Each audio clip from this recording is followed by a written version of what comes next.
Hey guys, welcome back to the channel. This is story about what if Naruto betrayed at Wave Harem Part 1. Before I start, please do support for more amazing content and comments for Part 2. Do consider to subscribe my channel and share my video to your friends and check out the description as well. Let's start the video. It was finally time after doing so much D-rank missions and a bunch of chores in Team 7. The Hokage had allowed the team to undertake a C-rank mission that led to the Land of Waves.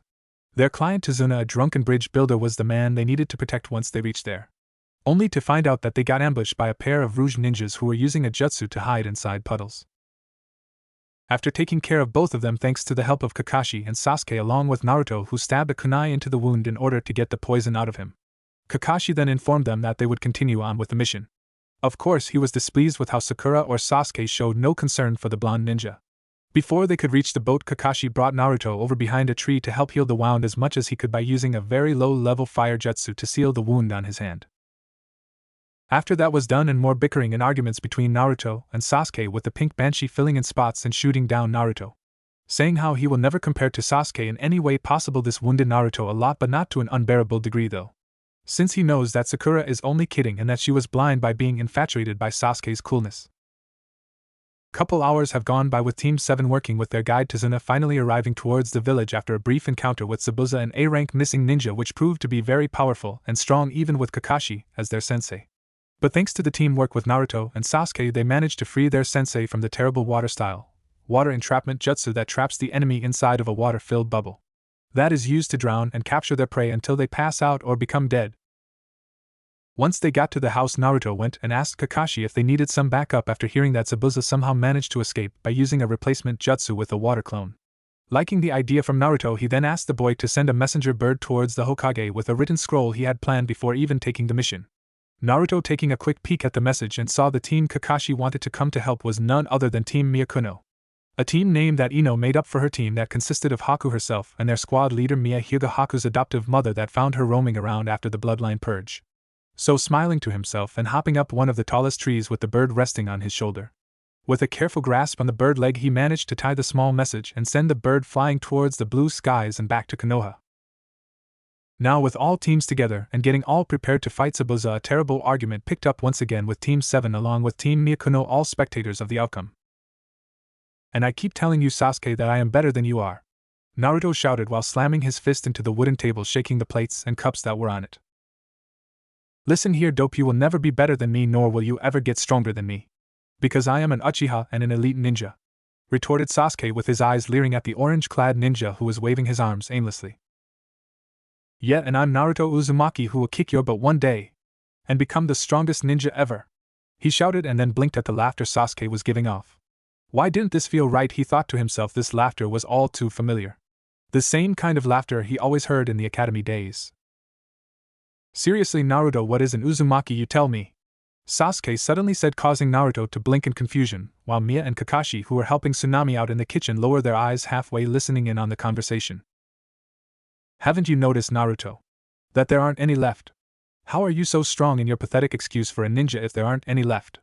he continued, earning some glares from Ino and Haku, who were ready to punch the lights out on the poor bastard. "Sasuke is right, Naruto. Hell, I bet all Uzumaki are probably weak, considering you yourself are too stupid and weak to even get a simple test done right," Sakura added to just inflate Sasuke's ego even more, at the same time being ignorant of all the kill intent that were going across the rooms. Inori, who was listening in on the stairs, couldn't believe that this boy's friends were acting like this to him. Aren't they supposed to be a team? "Take that back, Uzumakis are strong," Naruto tried to say, keeping his what he believes to be a very powerful clan that he came from. But his emotions were getting the best of him. At the same time was wondering if Sakura and Sasuke were right. But he wouldn't accept that train of thought. "Then how come there's no Uchihas left then, Sasuke? I thought they were supposed to be," and he never got to finish his sentence, with Sasuke leaping over the table and kicking Naruto squarely in the head, sending the boy flying out the window and into the forest, rolling to a stop, lying still on the ground. "Don't you ever speak down about my clan again, bastard!" Before he could continue his assault on Naruto, Haku and Ino both attacked Sasuke at the same time, pinning him towards the wall, with Kakashi and Miya right behind the two, glaring at the boy who was pinned. "Learn your place, Uchiha. And don't you ever disown a clan like that again. You may not be on my squad, but I'm sure Kakashi wouldn't mind me bruising you till it becomes apparent in your head that you show respect," Miya threatened the boy, who in turn just gritted his teeth and sneered at the girls, who just dropped him on the ground. To add insult to injury on Naruto's end, who was finally getting up from the sudden kick in the face by Duck, but boy Sakura walked up to him and was looking down at him with a smile. Looking up and smiling back, Naruto figured that Sakura finally understood that Sasuke is a bad person. Only for reality to kick him in the chin, literally from Sakura kicking Naruto, pushing the boy onto his back. Holding an arm under his chin, staring up at her disbelievingly. Only to be spit on by the girl. Face it, Naruto, you're a sorry excuse for a ninja. Everyone knows that the Uzumakis were a weak clan. Haven't you noticed that there's none around? None whatsoever. I even heard that they couldn't even save their own village because of how weak they were. Hell, I bet your parents were pathetic as well. No wonder they left you in the orphanage. They probably hated you too much and left you behind. Even your sorry excuse for a mother that probably dropped you off and didn't want you. That did it, with both Sasuke and Sakura saying all those horrible things about his clan, about him, even about his parents. He couldn't take it anymore and just ran away from the house. With Sakura just smiling, only to get smacked in the head by Haku, knocking the pathetic female ninja unconscious. She then looked up at the bushes that rustled from Naruto running through them with a sad look. She just spoke up to the person that appeared behind her without making eye contact. Mom, is Naruto going to be alright? She asked, turning around to face her adoptive mother Mia, who just let out a content sigh and shook her head. Not sure, Haku. But don't worry. I have a feeling once he takes out his frustration he will be fine. He knows that he has 6 people cheering for him. You, me, Ino, Kakashi, Iruka, and the 3rd Hokage. Then blinked at Haku's slight giggles. You're also forgetting everyone at Ichiraku's and Hinata, Mom, Haku added, only to get some slight chuckles from Mia. With the two just staring at the path Naruto took, hoping the boy wouldn't give up on his dreams. Meanwhile, with the running Naruto. He didn't know where he was running to, nor did he care where he ended up. He couldn't believe the words Sasuke and Sakura said to him, including about his Uzumaki clan. Sure, he never actually saw a fellow Uzumaki in the village or anyone who met one before. Well, he has a hunch that Kakashi-sensei and Mia-sensei have met one once in their line of duty before. Since the way they watch out for the boy. Which now strikes him odd that he never once asked the two about his mother or father? Then again, it will probably open up a bad wound in the case that they had died during a ninja mission. That would definitely explain him being at the orphanage. But right now, he should just break his bond with Sakura and Sasuke. Obviously, they are not even going to be nice to him, so why should he be nice to them? Well, a team is still a team. Wiping away a few stray tears from his eyes, he suddenly tripped over a branch that sent him tumbling down a hillside, rolling at an incredible speed, only to be stopped by crashing into something big and hard. He groaned in pain and hissed from the throbbing headache he was having. Flipping backward and off his head, rubbing softly on the spot where it hurt. He looked up with blinking eyes, and that widened to the size of dinner plates. It was a moss-covered village sign, using some shadow clones to create a tower of Naruto's. He softly wiped away the moss that covered the words, and surprisingly the black ink was still there. Yuzushiogakure village, where proud Uzumaki. Uzumaki lives. He shouted out with glee and feel of the clones dispelling them into clouds with a poof. He quickly jumped onto his feet and couldn't hide his excitement. He then ran towards the destroyed village, hoping that they were some scrolls that were still intact from the destruction this village went through. He walked and walked, seeing only broken windows, tattered cloths, rusty old wheelbarrows, signs that were half hanging and swinging. Burned up dolls and toys scattered along with rubble and garbage were all over the place. He suddenly saddened at the destruction of the village. While thinking that Sakura and Sasuke were right, maybe he is the last of his clan. And maybe, just maybe, they were a weak ninja race. Shaking his head and looking up at the building that he had stopped in front of, he couldn't believe what he read on the sign. Ninjutsu library, where experimented and completed project jutsus are made. Being one to want to learn new jutsus, he headed inside the library and, dare he say, started reading the scrolls that were left there from his clans. Sadly, though, there weren't any jutsus that had been written or completed. The library itself looked like it could collapse any minute, considering all of the mold and the gray color atmosphere it was giving off, along with some very dark stains on the walls. He really hoped that it wasn't blood that was still left from their destruction. He remembered that lesson about a village called the Whirlpool Village that learned and excelled in sealing arts. Because of that, many great nations feared that the small village would prove to be a dangerous village and attack them and destroyed them, leaving very few survivors who managed to escape. Is this town that Whirlpool Village? He may not be book smart or intelligent to understand things to a degree, but every symbol he noticed in the village was a lot of swirls. The same ones that the Leaf Village had. He will have to speak with the old man about this sometime once he returns, that is. Begrudgingly, he couldn't find a decent scroll that was legible enough to read or that wasn't in pieces. With a disgruntled sigh, he turned around only to fall through the floor, screaming and slamming hard to the bottom of the library. Ouch. That hurt. Should have been more careful there, Naruto. Huh. He suddenly blinked his eyes and let out a huge grin. At the same time started hopping up and down towards the destroyed furnished carpeted floors that had tears and holes in it. At the end of the hall was a scroll. A big scroll that looked like the one that he almost gave to Mizuki back in the Leaf Village, but not this time. Since he was an Uzumaki, and probably the last one of his clan, he could actually keep this one for himself. Though he would be careful this time around to make sure he was serious too that no one knew he had this scroll in his possession. Opening up the scroll and sitting down by the pedestal that had the glass case for the scroll, he started reading up on the many jutsus that was probably written down for generations of his clan. What shocked him the most was the huge amount of skills for the shadow clone jutsu, along with some powerful water-type jutsus, and some wind types on the side. His grin just got even bigger, figuring out that it probably means he can learn wind and water jutsus. Which everyone knows that water beats fire. So if he can learn a water jutsu that can beat the bastard Sasuke's fire jutsu, he would be known as the strongest ninja ever. Then a quick mental flash of Zabuza came into his mind. Shaking that out of his thoughts, he scolds himself. No, Naruto, Sasuke isn't the only strong ninja out there. Bah, who cares, I just want to kick the teams, but... Now let's see. Oh, this looks promising. Chakra chains and He squinted his eyes at the writing at the bottom. That rank about S-rank jutsu along with a way of how to activate it. Jinchuriki ultimate power unlocks the hidden power inside those who can wield it. He read out loud, scratching the side of his cheeks. He was curious what would happen if he would activate it. Without any second thoughts and a happy smile creeping on his lips, he walked out in the middle of the room where he fell and started following the directions on the seal. First, he needed to make sure that he has full chakra power. Okay, all I have to do is eat this leg, he said while sticking his tongue out from the distaste of the flavor. Kakashi-sensei will always tell his team that to use a soldier pill if necessary or only for emergency. Well, this is kind of an emergency, right? Okay, what's next? With full chakra, create about 6 shadow clones and form a circle. Crossing his fingers and shouting out the word shadow clone jutsu, he created 6 perfect copies of himself. At the same time, they all form a complete circle. The QB inside the 4th seal started feeling funny and sensed a very strange power that was going through his host.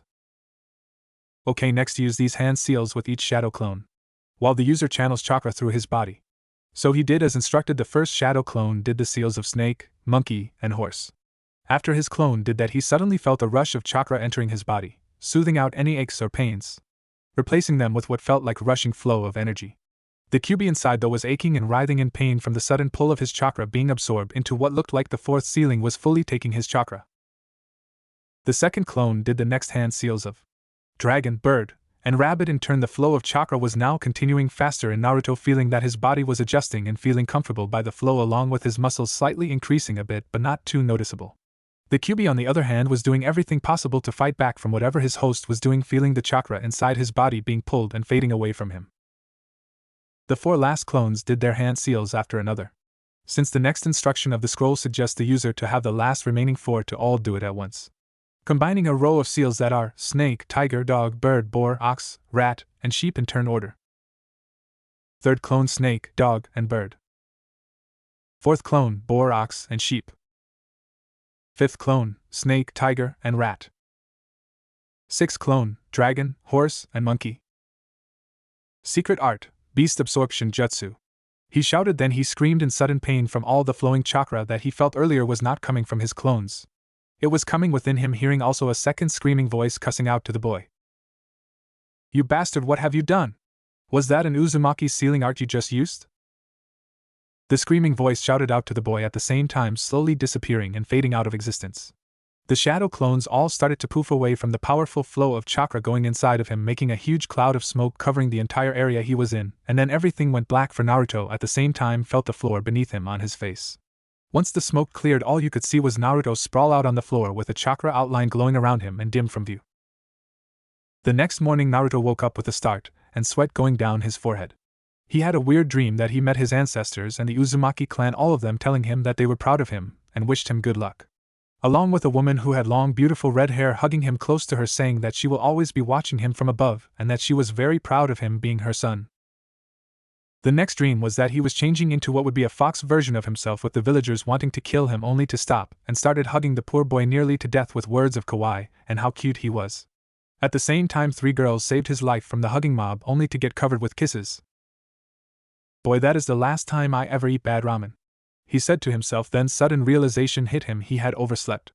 The others must be very worried about him. Before he went to stop what he was thinking about, he shook his head and remembered that Kakashi and Miya-sensei would be worried for his safety, along with Haku and Ino. So he had to return to them and face the Dakba boy and the pink banshee. He was surprised he changed his thoughts about Sakura so fast. Then again what she said right before he left that his mom was a… Well, he wouldn't go that far into thought. He jumped back up through the hole that he fell through and ran back to the house, remembering that today was the rematch against Zabuza. Once he arrived back at the house and in an impressive rescue, if he did say so himself, saved Inari and his mother from the two bandits that were going to kill them by using the chakra chains he learned from the scroll to tie them both together, and sent them flying backwards into a tree with gold-like chains covering them. He then got tired of their screaming and shouting at him. He knocked the two out and declared that no harm will come to anyone when he was around. After all that, and saying how Inari was a real hero, he dashed off towards the bridge to begrudgingly save his team from Zabuza. Once he arrived there, the first thing he saw was that there was thick mist surrounding the entire bridge, and he heard what sounded like a battle going on, along with Ino flying right at him from being punched hard by somebody. Catching her before she could land on the hard cold bridge, he asked her what was going on. Ino started to explain to him what had happened while he was gone. From what he understood, Zabuza had implanted a memory seal on Haku's neck that made her become his tool and attacked her, Sasuke and Sakura. Thankfully, though, Sakura was told to protect the bridge builder while she and Sasuke went to fight off Haku. There were times where Ino had to stop Sasuke from killing Haku with deadly jutsus and certain attacks. This angered Naruto very much. How dare the team try and kill one of his teammates? His friend no less, while at the same time switching places with Ino from deadly blows to only have Haku replace herself with the girl. Then that means Haku is trying to fight the seal, Naruto said out loud, with Ino nodding in agreement. Putting Ino back on her feet, the two of them went into the fray and formed an excellent teamwork that they never thought they could have for not being together that long. They managed to save Haku with Naruto using his clan's chakra chains to capture the girl and squeezing her till she passed out from out of breath. Then Ino used the mind swap jutsu to enter the girl's mind to search through her memories for the hand seals that Zabuza used on her. Once that was done, they rested Haku's body up against some wood boards near Sakura and Tazuna, with Sakura screaming her head off, asking what happened to Sasuke, or why they bother saving a betrayer of the villager. To only get socked in the face by Ino, who was breathing harshly at her once friend. How she turned out like this she would never understand.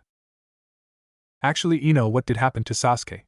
Naruto had to ask, since while he may be somewhat of a jerk, he was still part of Team 7 and the last Uchiha of the Hidden Village.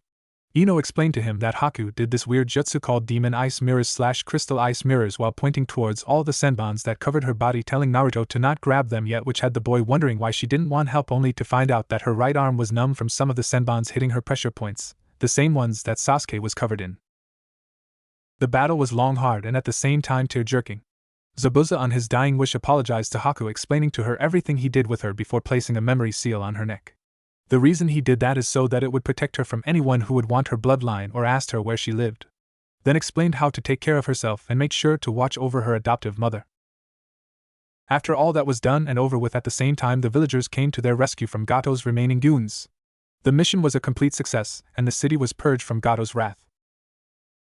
After heading back to the village with Naruto keeping his distance from Sasuke and Sakura saying a false story of how Sasuke saved everyone from Haku's mind control and slight betrayal, Naruto shook his head, wondering whatever he had seen in the girl in the first place.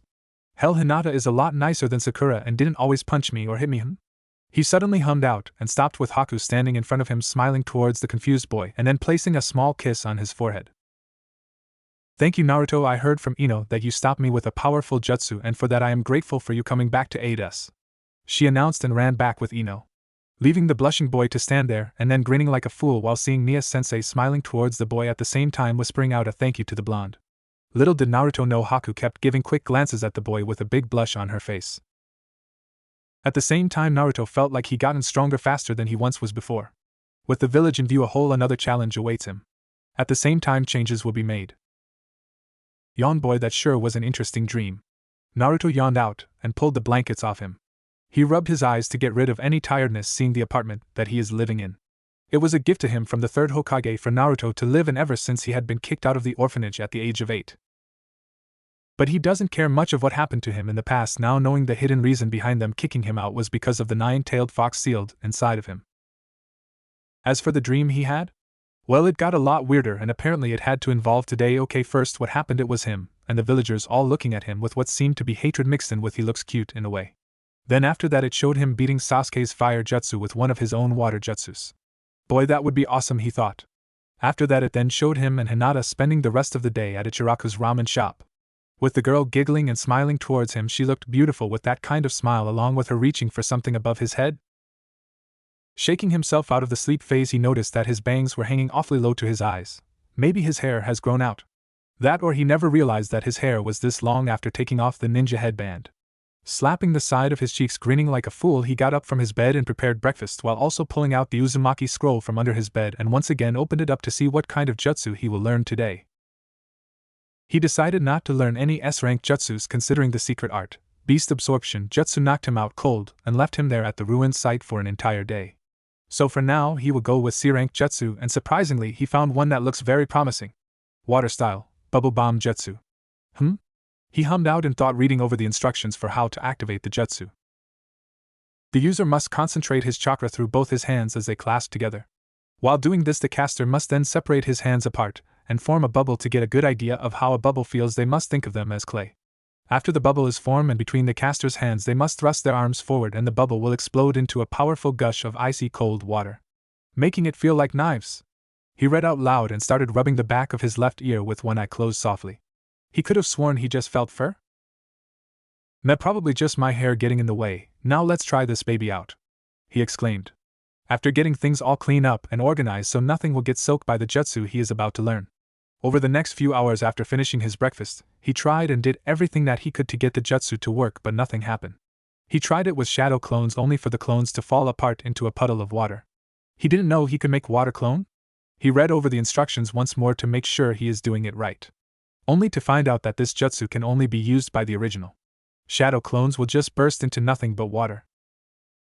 So these jutsus interfere with my shadow clones, huh? Alright then. No more games, I will complete this jutsu. He shouted to no one and continued his assault to completing the jutsu. But at last he could not just get the feel of the jutsu. Getting frustrated over failing to get it down so many times, he decided to take a break for now and head to Ichiraku's since almost 4 hours has passed and lunch was nearing. Getting all changed and ready, he headed out to the village, where Deja Vu was taking its place. He was keeping his eyes on the villagers that were all staring back at him with disgust, along with some confusion in their eyes while whispering between one another, while some of the girls around his age were blushing and shouting out the word cute. This made him close his eyes and sweat drop at their reaction. He wasn't wearing anything cute, was he? Taking a look down at his outfit to make sure he wasn't, he just kept hearing them say cute over and over. While some were whispering if the fox was taking over him, those shot the theory down when a little girl stopped in front of him. Looking down at the girl with blinking eyes, she just smiled up at him with a huge grin with one tooth missing, then asked the most random and weirdest question that had ever crossed his mind. "Hi mister, can I scratch your ears?" she asked with her hands behind her back, moving her body side to side. He raised an eyebrow up to his hair along with pursing his lips up at the same time. This is definitely the most random question he was ever asked. With a shrug of his shoulders, he thought, why not? Just encourage the girl, so with a foxy grin he knelt down and let her do what she wanted. Once she started scratching the back of his ear, which earned some purring from him. The little girl and the villagers around him all cried out cute at the scene, seeing how Naruto was really getting into the treatment to his ears. All nodded to each other and deemed that it is indeed just Naruto being Naruto. After the girl was done and waved goodbye to the still grinning Naruto, he continued his walk towards Ichiraku's. Surprisingly, that scratch on the ear felt really good for him, and he couldn't understand why he started purring from it. Oh well, it was definitely a nice scratch on the ear. Who would have thought I needed that to calm me down? He thought to himself, and felt his stomach growling after he saw that the destination was just in front of him. So why not grab some lunch before he go and begrudgingly meet up with his teammates? Ayam and Tucci were just staring at the orange-clad boy who was slurping and engulfing the entire 4 bowls of ramen. No, they were not staring at his huge appetite. They were staring at the top of his head and the way his ears were twitching every time he would slurp up the ramen. After he got done his 4th bowl of ramen, he thanked the 2 for the meal and asked them if it will be alright for him to hang around for a while, which the 2 happily obliged and told the boy he could stay, while Ayam then said she would like the company since the lunch hour is usually slow. Watching the boy hold his 2 hands together and moving them apart in a slow fashion, only to let out some frustrated sighs and grunts of annoyance. Naruto, what are you trying to do?" Ayam asked the boy, seeing him trying and trying again to do whatever it was he is trying to do.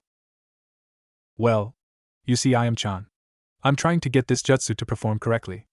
I got the gist of it and flow my chakra through my hands, but I just can't seem to get the bubble part to appear," he explained to the ramen waitress, who blinked her eyes in focus, seeing that what the boy was saying/doing seemed to be right from little information he gave her. "Before you asked, Ayam-chan, the scroll I was reading on said to think of the bubble as clay, then it will form correctly in my hands," but he suddenly said. Growling at another failed attempt to have the bubble appeared, he just let out a sigh and slumped his head on the counter. Tapping her chin with a small pen, she was thinking of a way to help the boy, and from the looks of it, he seemed like he had been at it for hours. Of course, it didn't help that she couldn't keep her eyes off his ears. Then blink in surprise from her father, speaking up, drying his hands on his apron.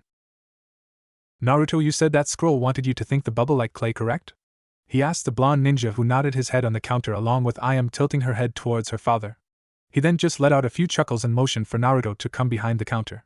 Once Naruto did, Tsuchi started running water in the ramen stand sink, then poured some dish soap in the sink. 4 bubbles started to appear and floated out from the sink. I think what it is trying to explain, Naruto, is that bubble is a form of like dish soap. Here, I'll show you. Forming his pointer finger in an oval shape and connecting the finger to his thumb, he just grinned and dipped his hand in the soap. Now, as you can see, Naruto, and I am the soap is like clay in a way. He started explaining, at the same time pulled his hand out of the water, showing that the soap formed an oval in the opening of his thumb and finger. Then you can blow through it just like this. He then blew softly at his hand, showing that the air was forming a bubble from his hand and gently flew up into the air. Getting a smile from Naruto, being amazed of how Tsuchi formed the bubble without any type of ninja skills or chakra. With any kind of soap substance, Naruto, you can form any bubbles as long there is a circle or an opening like I just formed with my hands. Give it a try, maybe it could help you with your training, he exclaimed and chuckled at the boy's eager nodding, and saw that he did exactly what he did. Before Naruto could pull his hand out, Tsuchi stopped him from there. Now, before you go and blow, Naruto, what does the dish soap feel to you?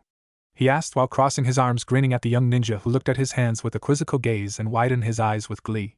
He quickly hugged Tsuchi with an from the man, and then I am, who chuckled and hugged back. Seeing the boy jumping over the counter, he then shouted, "Thanks, you guys. This will really help me out with my training." He shouted towards the ramen owners and headed off towards the training field where his team was waiting for him. I am, who still had a smile on her face, turned to look at her father and blinked at his confused look while sweat dropping with a deadpan look at his final realization. "Hey, I am, when did Naruto get fox ears?" he asked her, which the only response he got was a sigh from the girl, who walked towards the back of the ramen stand, leaving her confused dad alone for now and get ready for the even rush hour. Naruto, who was now a happy person and one lucky ninja to have friends like that to help him out with a jutsu he couldn't get right or didn't quite understand. Heck, they weren't even ninjas and they still managed to help him out.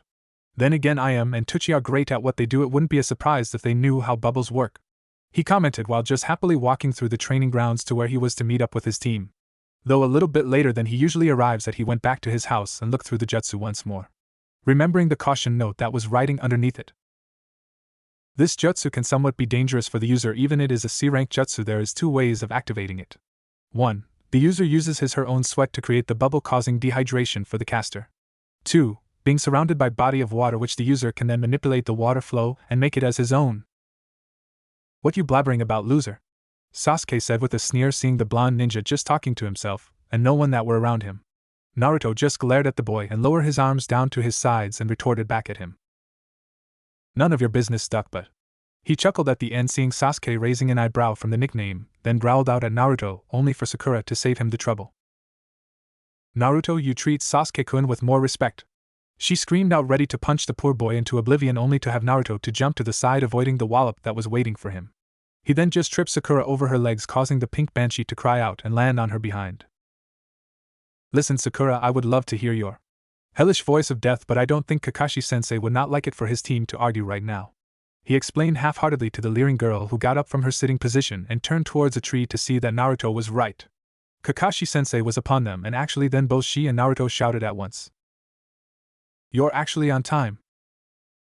Kakashi, lowering his Ika book, looked towards his students with a raised eyebrow where his single eye is.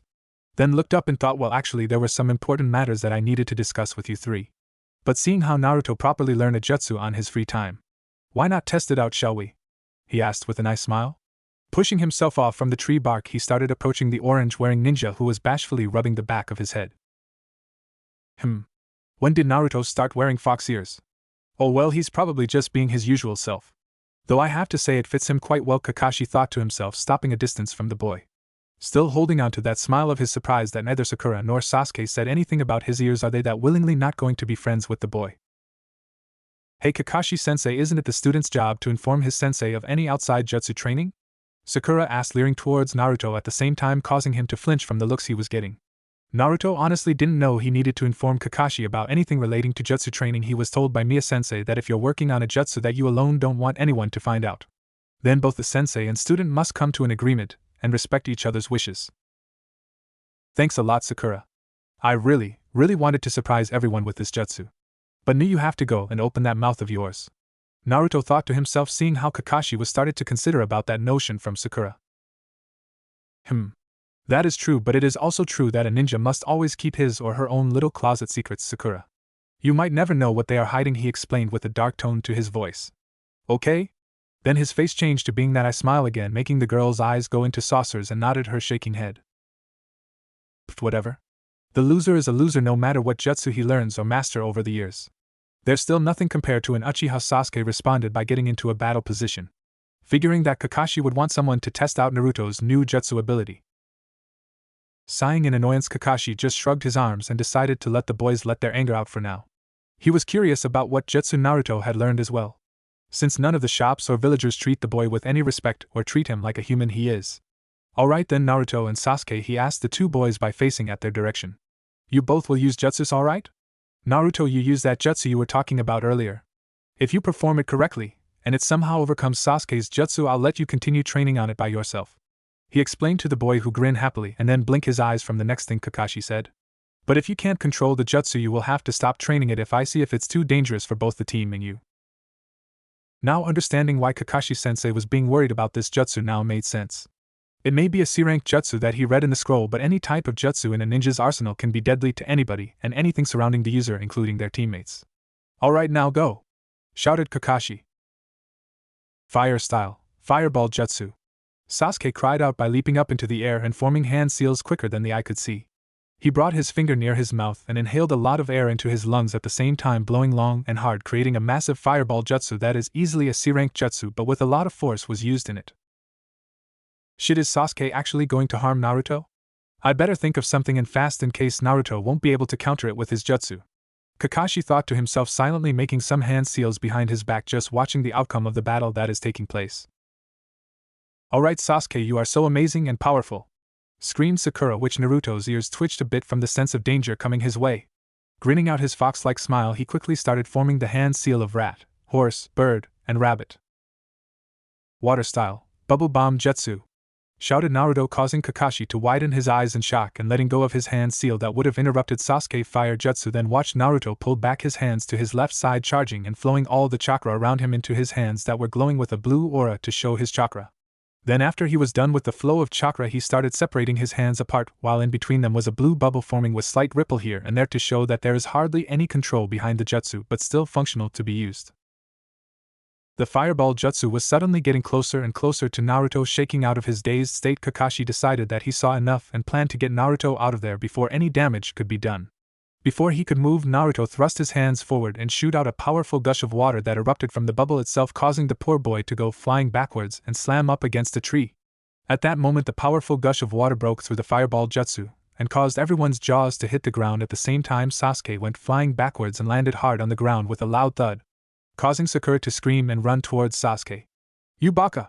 You could have hurt Sasuke with that damn jutsu of yours. Sasuke-kun, are you alright? Sakura asked, causing Kakashi to just groan out in frustration. He really should do something about her crazy obsession with the boy. Running towards the blonde ninja in worriment and actually being proud at the same time, which was an odd combination. More importantly was, where did Naruto learn that kind of jutsu, and how ironic that it was an Uzumaki clan jutsu too. I should have a talk with Naruto about this with the third Hokage. While maybe see if Mia could help train him, since she's a bit more familiarized with this type of jutsus, he thought to himself, and helped Naruto up from the ground, dusting him off and checking over any damages that he received. Seeing the boy smiling up at him with his fox ears lying against his head, chuckled and said, "Heh, I guess I still need some work on the jutsu, but did you see how it beat Sasuke's fire jutsu? It was totally awesome," he exclaimed, causing Kakashi to smile while backhanding Sasuke, who was rushing in towards Naruto with a kunai in the face.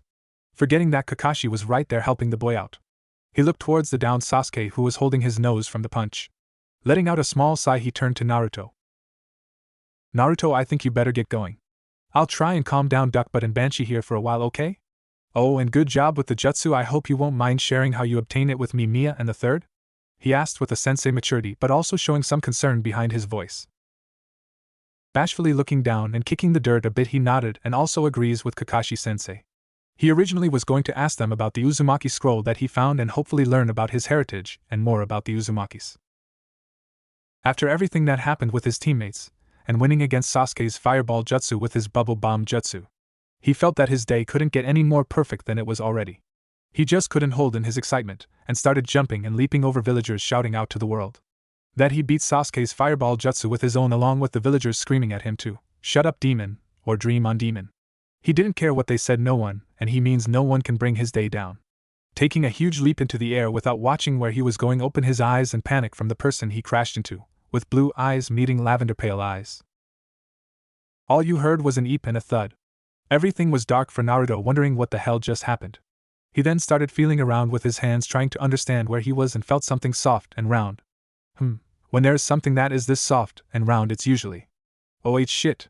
He suddenly shot up straight and panicking at the person who he just landed on. It was none other than Hinata Hyuga. The girl was covering her chest and wasn't daring to look at the person who had managed to grab them.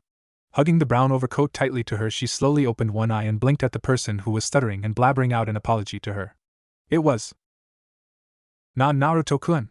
She blurted out, feeling all the blood in her body rushing to her face. She couldn't believe it.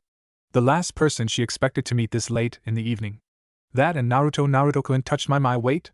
Something about being sorry? She thought to herself, blinking, and was suddenly being pulled by the blonde ninja. What shocked her most were the fox ears that were on his head. I know what will make it up to you, Hinata. A nice dinner of ramen. For well love from me colliding into ya. He beamed at her with a slight blush on his face. Taking and guiding her to the ramen shop, and hopefully she won't freak out like how women usually did, and beat him down badly before he could explain what happened. Though we all know, secretly Hinata would want Naruto to do something like that to her, secretly of course. After arriving at the ramen shop for the second time that day, Naruto and Hinata were getting along with each other very well, telling each other stories and things they did with their teams. Wow, really, Hinata, who would have thought you were protective over cinnamon buns? Naruto asked out loud, causing the girl to playfully hit Naruto on the shoulder, giggling with a smile. Getting Naruto to close his eyes, remembering the dream of her showing the beauty within her, also some assets, he mentally slapped himself, telling himself that he wasn't a pervert. That, and he didn't want to ruin the conversation he is having with Hinata. It's true, Naruto-kun, seeing Kiba and Akamaru eating my last cinnamon bun. I accidentally freaked out and attacked the two, she quietly said, looking away from the love of her dreams with a blush, thinking that he might find her strange for doing that to Kiba over some food that she really likes. But then widened her eyes from Naruto, saying, It's all right, Hinata, he said while putting his hands behind his head, with blue eyes staring at her lavender eyes with his huge grin. I would have done the same thing with ramen. If you think about it, you're like me with cinnamon buns, he exclaimed, waving his arms out to emphasize his point, earning more giggles and laughter from Hinata, who covered her mouth to keep her laughter at a decent noise level. Naruto-kun, is it all right to touch your ears? She asked with a bashful look to the boy, who blinked in confusion and then smiled. He figured that Hinata probably wanted to do what the little girl did earlier. So leaning his head down a bit, he felt Hinata's smooth hand carefully touch his ears, causing Naruto to let out a small purr, which earned a kawaii from the girl, who at the same time started rubbing his ears affectionately. After a while she got that out of her system and pulled away from the boy. She tilted her head to the side, wondering if he felt good from that, and then blushed when he said, It felt really wonderful when you did that. He then blushed from just admitting that, which in turn caused Hinata to blush, with the both of them looking away from each other. Alright, Hinata, this is your chance, it's now or never, she thought to herself, and let out a shaky breath of air, turned to Naruto, feeling the stuttering picking back up. At the same time the heat on her face was rising. NN and Naruto KK-kun, if it www will be alright. That why you could come over to my house tomorrow? She asked while closing her eyes tightly, trying to fight the fainting spell that was starting to creep up on her. Feeling someone putting a hand on her chin caused her to let out an eep, then snap her eyes open, to see a smiling Naruto looking back at her, and nodded to her offer. Sure thing, Hinata, I'll come and visit you, during the morning or day? He asked, seeing the girl getting a huge hopeful smile, then hugged the boy tightly to her, causing him to blush at the feeling of her chest rubbing against his elbow. Don't be a pervert, don't be a pervert, he thought to himself, and trying to figure out why Hinata is making him feel like this. Thank you, Naruto. Come to my house near 11 a.m. okay? She said excitedly while shaking his hands up and down, to which the boy said he would be there on time, and blushed from Hinata actually kissing him on the forehead, and heard the girl eat from what she did. Quicker than he could blink she was already half out from the village, but she then turned around and shouted towards Naruto with a genuine smile. Oh, and Naruto, I really love the fox ears, she exclaimed out loud and left. Seeing Hinata smiled like that makes me feel funny, and glad that she liked my fox ears. Then everything went silent as his arm that was behind his head reached up to the top of his head, and feeling something new that had never been there before, his eyes slowly opened and the smile disappeared from his shock expression with wide eyes. "Nani, I've got fox ears!" he screamed while running down the streets of Konoha, creating a huge dust cloud behind him with the crow flying by. "Kahol kahol." The crow then chuckled at the end, disappearing from view. Naruto knew now that he should really dig deep into the scroll and figure out why he now had fox ears. It also explained the strange looks he had been getting. "And now Hinata's family is going to see me with these," he whined, trying everything to hide the ears with transformation jutsus, only to find out that they would not disappear. "I think I should really take Kakashi-sensei's offer," he shouted out into the night. For tomorrow he will be quite busy with Hinata's family and getting to know why this is happening to him. Early in the morning, some could say that they aren't an early bird to wake up this crazy hour, especially when no one is even awake, minus the guards that patrol over the village. Right now, though, there was a meeting going on at the council building where the civilians and ninjas clan heads came to either an agreement or an argument over some debate, or what is right for the village, while some announcements and news are shared in this very building. The big debate for today was like every other debate and arguments that plagued the ninja side of the council. "We should not let the demon do as he pleases. He is ruining the honor of our hero the fourth by running around causing mischief. We should kill him while we still have the chance." "Shut up!" the third Hokage yelled out, quieting the entire room to silence while he lifted the white and red Kage hat, rubbing his temples from the migraine he gets whenever the subject that gets brought up in these meetings is, "Naruto did this, Naruto did that." Honest to Kami, where the hell do they get these kinds of insights and information from?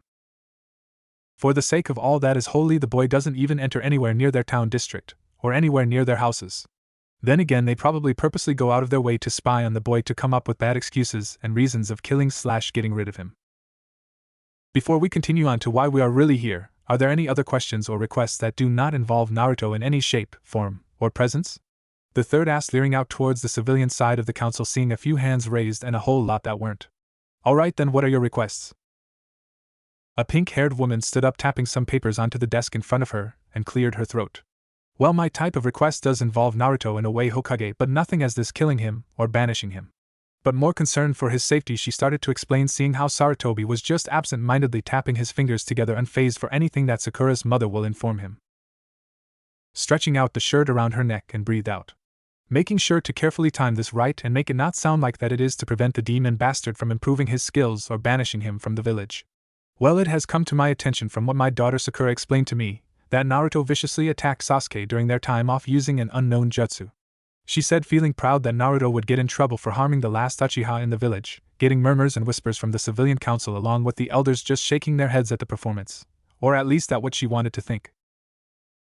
Hayashi, the Hyuga clan head, closed his white eyes, folded his arms, and connecting his hands in his white robe, thought through the information that she gave out while opening one eye towards a man with his hair styled like a pineapple, who nodded in his direction, understanding that there were a few loose ends in the story that they were being told. Letting out a low sigh and shook his head, he really wished that he hadn't cancelled Hinata's somewhat invitation for Naruto to come to the clan household. Deep down he really cared for the boy and noticed how any time Hinata was around him, she changed ever so slightly and showed more courage and determination that came from her mother. Then again, he never actually said he cancelled the visit, did he? Oh well, if he didn't, then by all means, let Hinata enjoy herself with Naruto and Hanabi. Yeah, he can definitely see a nightmare happening once he enters the house. So I figured that it will probably be in our best interest that Naruto was to be removed from the squad, so this little conflict between him and Sasuke won't rise to an unhealthy fight between the two. She finished, feeling proud for the story, an excuse to keep the boy from advancing, or at least keeping the last Uchiha alive, and that the demon brat wouldn't be killing the holy of the elite clan. Some of the ninja side of the council were all thinking it through in their heads and carefully examining the clues that were given to them. Some, the Inuzuka clan head of the group, just hissed and ignored the request of removing Naruto from the team. Hell, if the boy did beat the Uchiha pup, then by all means, good for him. That will lower the overinflated ego of the spoiled boy. Although she was curious about this jutsu that the little pup had used against Sasuke. Shikaku, the Nara clan head, was a very intelligent man with an IQ over 200. They said Naras are very intelligent clan, but tended to see most things as being too troublesome, or just don't have the motivation to do the things that aren't deemed troublesome. He held his hands together with fingers touching softly to another with his eyes closed, reading into the information that was given to them, and kept coming up with solutions that Naruto and Sasuke will someday take their rivalry a little too far. It could also endanger the villagers and their own teammates. But he also saw through the somewhat white lie and truth within the story, Mrs. Haruno wanted to hold back Naruto's ninja skills and keep him away from any improvements for the near future. Second, she probably knew about the future Chunin exams that were coming closer and closer by the week. That, or she just wants her daughter to be with Sasuke alone. So many variables that it's just too troublesome to even bother with it. Oh well, even they did got Naruto off of Squad 7, the Hokage can always go with his original plan and put Naruto with either Team Miyukuno or Team Asuma. Since Ino Haku and Miya enjoyed the boy's presence along with Asuma, Shikamaru and Choji who will gladly take him under their wing. Then again, it might be better to put Naruto with Team Miyukuno. Sarutobi, who was looking around at the council in the room which was filled with hushed whispers along with debating and making out some points to what Miss Haruno said. Leaning back on his chair, he thought it through himself. Lately, from the reports he had been getting from Kakashi, Sasuke had been threatening and attacking Naruto as of late on the account of jutsu clash they did yesterday. Apparently, from what Kakashi said, young Naruto performed a water jutsu that Kakashi hasn't gotten time to teach Naruto on the account of the council keeping the sensei on a leash for training just Sasuke. The water jutsu that Naruto performed was very rare and thought to not exist after the destruction of the Whirlpool village. Sarutobi couldn't help but chuckle from all the praise Kakashi gave to the orange-wearing ninja and requested that whatever scroll Naruto found for this jutsu, it be important for the Hokage to start explaining things to Naruto about his heritage, along with finding someone to help the boy to learn how to control his chakra better. This he didn't like that well.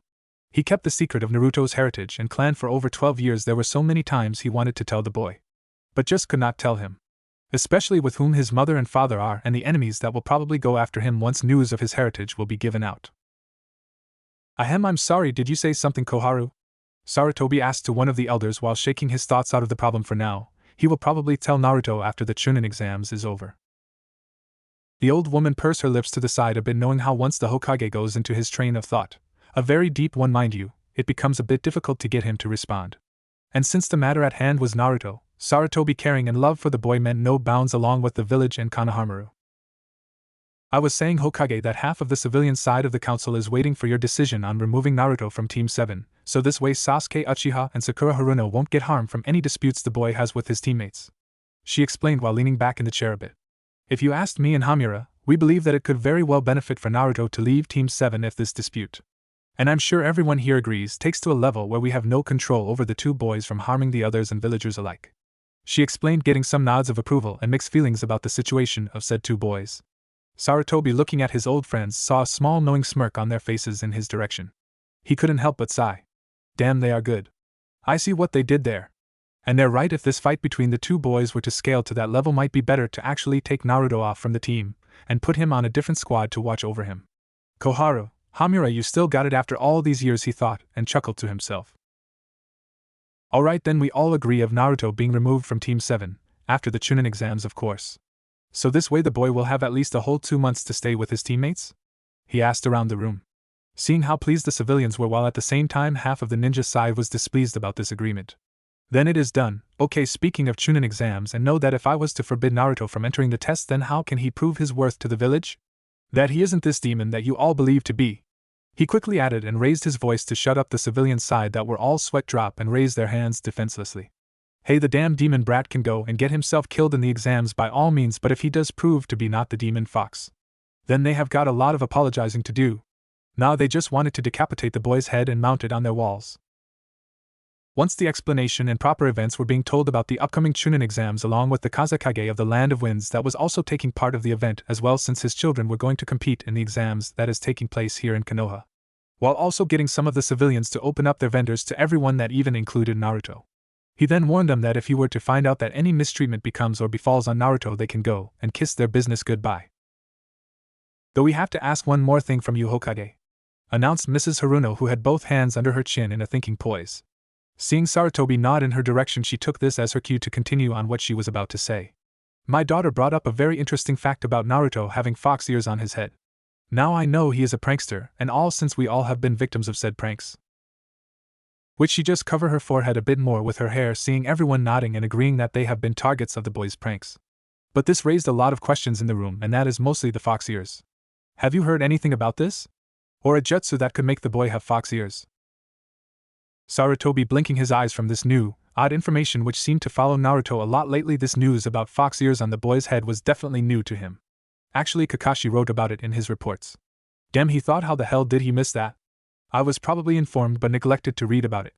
But even then, the closest thing to a jutsu that will give fox-like ears that I know of would be Mia Hyuga's summoning contract, and I will say this, she isn't planning to teach anyone, not even her students, that jutsu unless she deems them worthy.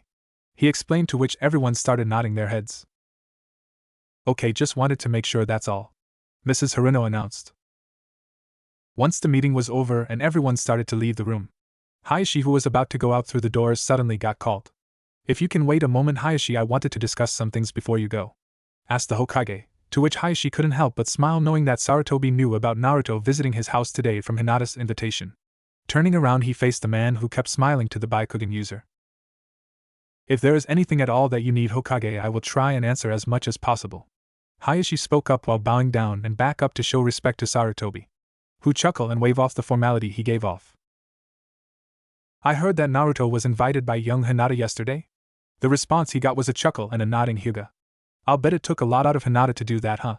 He joked, which Hayashi couldn't help but express some laughter to the Hokage. It was truly interesting to see Hinata passing out right when she came through the door. Before we could worry if she got attacked, some of the servants were laughing a bit loud from Hinata, saying that she finally invited Naruto over. Of course, I would have cancelled it from having this meeting, but I figure give Hinata a chance, you know? He said, smiling at the same time not making eye contact from the Hokage, who proceeded by patting the clan head's shoulders. That is very kind of you, and yeah, I remember how shy you were to asking your wife out at the time. So anyway, I believe you know what my request is then? With a nod and a small grin and answer. Yes, you want me to see if these fox ears are his alone, and not the Kyuubi's, correct? I'll see what I can do. If I can't get to my house in time, though, I will then ask one of the servants to see if there was anything out of the normal. That's all I asked? Now ahem, if you excuse me, Kakashi wanted to explain something about Naruto's jutsu he performed that stopped Sasuke's fireball jutsu. He explained. With both of them bowing, they left the room to head off towards their destinations. This could be a little bit troublesome. If the boy and Sasuke were to have a rivalry of that magnitude, then the village would be in danger, said a man covered in bandages, just looking around the empty council room, devising a plan to keep the civilians from harming the poor boy or get in a secret notion of banishment. His name is Danzo, a long-term teammate and friend of Sarutobi. These two worked in a secretive sort of way. For example, Danzo devised an organization called Root Umbu under the third's nose, and said organization got disbanded from the use of forcing someone to lose their memories or become mindless drones that work and serve only under his commands. He was a bit furious about this, but then understood why. No ninja is able to show their true strength by taking away their will and soul. So he kept Root up and running even from the Hokage, but made sure that he actually treats them the way Hokage treats his Umbu units. Now Danzo had nothing against Naruto at all, and he could say he was very proud that the boy found a jutsu that could fight back a powerful fireball jutsu that is from an Uchiha's blood. A lot of thought process was going through his head, wondering if Naruto found a scroll sometime during his mission to Wave. He had read the reports and had studied it for any misleading information. Apparently neither Kakashi nor Mia described Naruto performing any type of jutsu like that against the mind-controlled Haku. He would have to ask the Yamanaka then, since she was still conscious at the time and had supported the blonde-hair ninja. Now another thing had raised a question. Leaning over the desk in front of him, folding his hands together, he was curious what Miss Haruno meant by the Jinchuriki having fox ears on his head. Would have been more helpful if her useless daughter gave more intel than just have fox ears. Sensing a nearby presence, he shifted his head slightly to the right. Did you find our Hokage to be? He asked to the tall man wearing a blank mask. Hi, and the information that was given today is true. Young Uzumaki has what looks like orange fox ears on the top of his head. Also, while gathering intel from the villagers that a little girl who scratched his ear yesterday told me they felt real, if my opinion can be giving, sir? The man asked, which Danzo nodded his approval. It is just like the third Hokage said. They act just like the after effects of Mia's summoning jutsu by giving her real fox ears and a tail, although there were no tails that could be proven. Alright, thanks for the information. Keep gathering details from Uzumaki. I'm starting to believe there's something else in the works for him to get those. Oh, and congrats on the baby, a Mizu, right? To which he got a nod. Okay, you're dismissed. Say hi to the missus for me, he said, seeing the man chuckle a bit and shoo Shin away. He then looked towards the door where Hokage and Hayashi left. Maybe we should put Naruto Uzumaki on that team. Things just got a bit more interesting. With Naruto at the Hyuga clan household, Naruto let out a long drawn-out whistle, seeing the clan's gates and the Hyuga guards standing in front of them unmoving. He knew Hinata lived at such a place before when he was young, but actually seeing it in person is kind of intimidating from first glance. Don't eat the rice balls.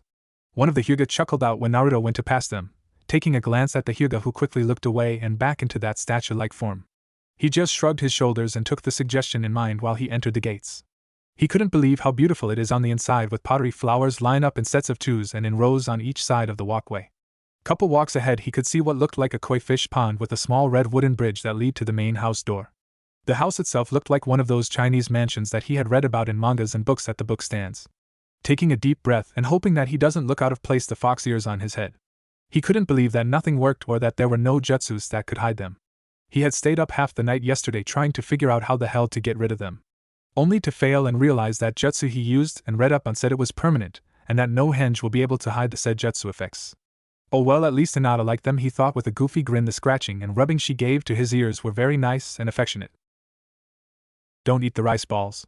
He heard the Hyugas whisper to him, causing him to turn to them, only to see that they weren't standing in front of the gate, and just knocked on the door.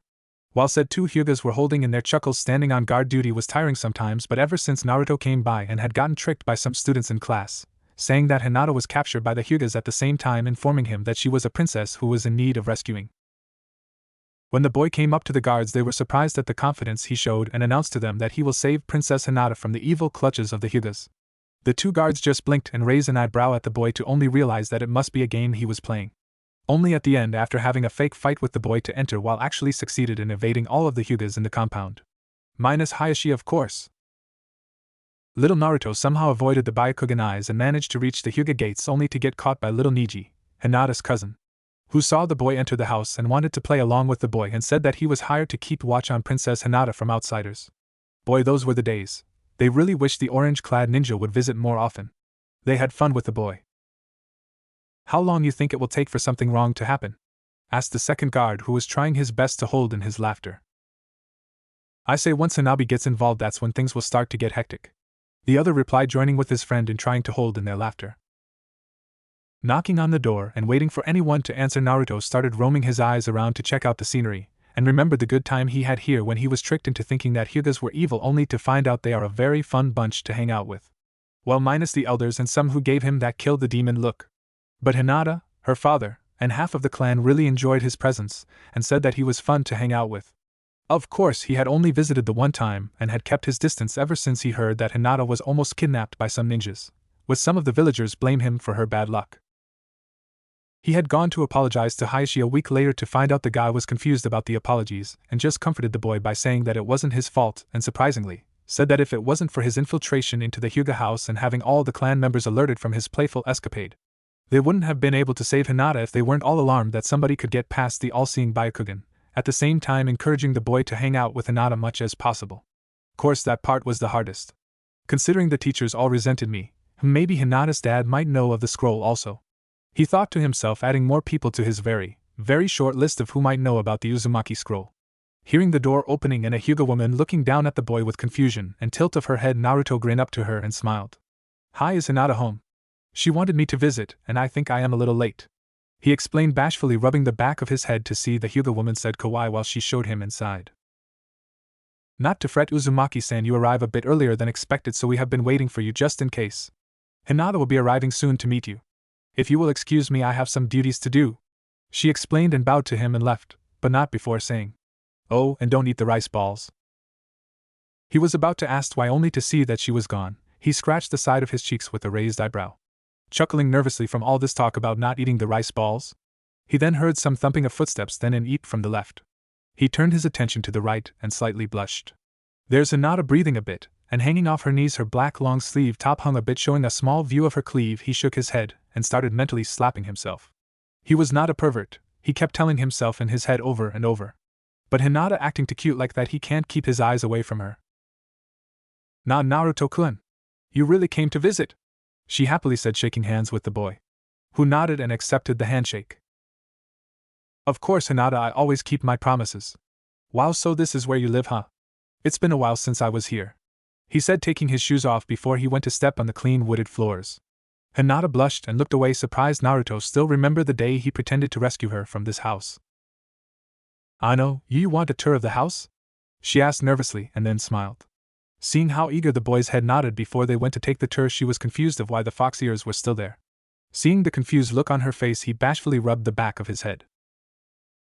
Apparently this jutsu I used turned out to have a permanent after effect, and I can't seem to dispel it at all. He raised his voice a bit and let out a disgruntled sigh.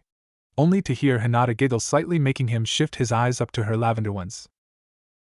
Well, if it's any consolation, Naruto-kun, I think it makes you look really cute, especially with your whisker marks, she exclaimed while her face fully turned red and felt like fainting right on the spot, only to get hugged by Naruto, causing her face to turn an even darker shade of red, and then smiled when he thanked her and pulled away.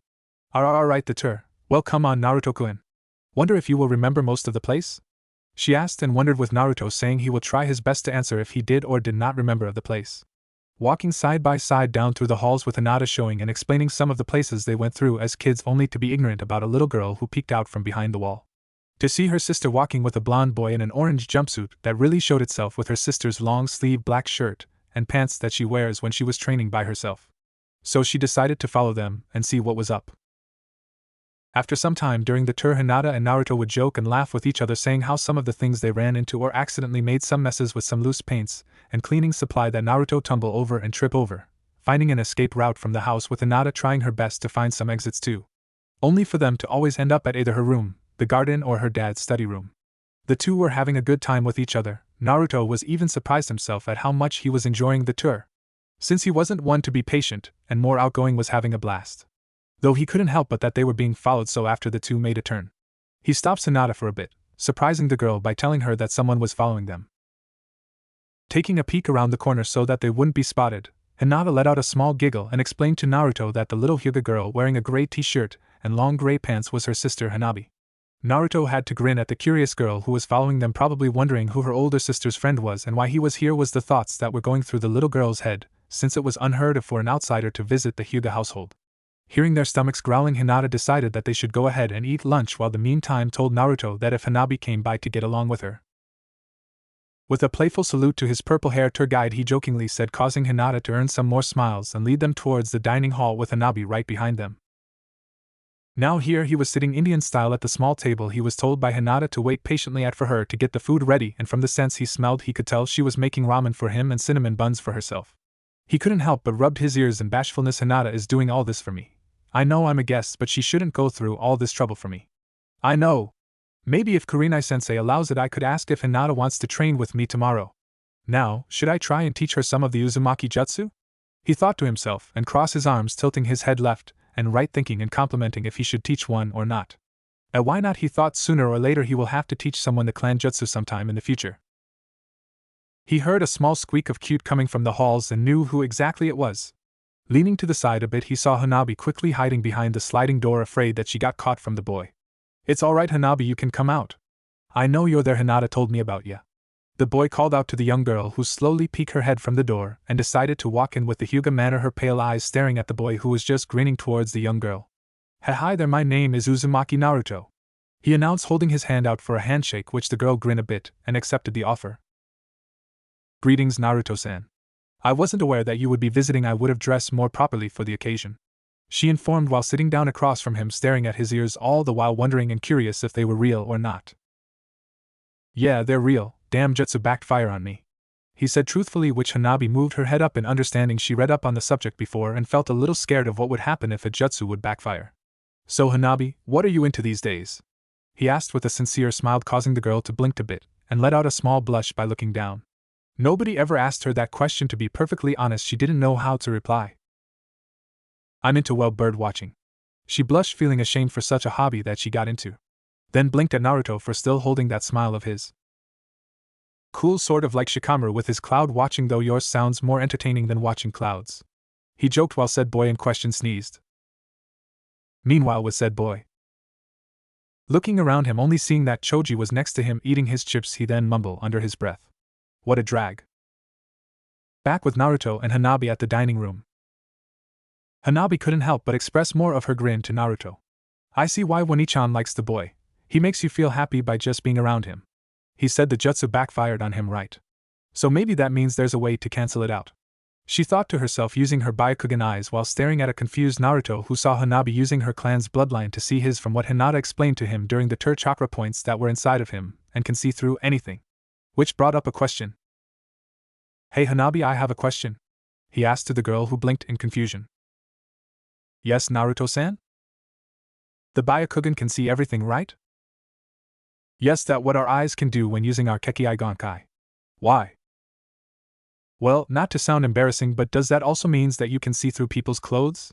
He asked with a blush, at the same time causing Hanabi to quickly close her eyes and covering them with a deep blush on her face, shaking her head, not realizing that he could be right. The Byakugan technique can see everything and even chakra points, but that also means the person without clothes. Kaya, I am never looking at Ota-san the same way again with these on. She cried out in a slight panic, hearing how Naruto tried to calm her down, panicky, saying that he wasn't really sure if it was true or not, and that he heard kids whisper about it at school. Only for him to deadpan from the chuckles he was getting from the little girl who pointed at him with tears of laughter in her eyes. Sorry Naruto-san, I couldn't help but joke with you. No, the Byakugan can't see through people's clothes, she explained. Although doesn't help that we can see every outline of their bodies though. I was meaning to ask Ota-san about that. She then blinked her eyes and started leaning back from a grinning Naruto. So Hyugas do like to play jokes. Well, Hanabi, time to teach you a lesson. He then jumped to the girl and started tickling her playfully, with her crying out in laughter and playfully calling out for help. Hinata, hearing the disturbance, came rushing out to the dining hall with the tray of food to find that Naruto and Hanabi were tickling, wrestling each other, trying to get one to submit, only to stop and look up at the girl, who flinched from their stares at the same time before making a mess, put the tray down on the table and jumped the girl.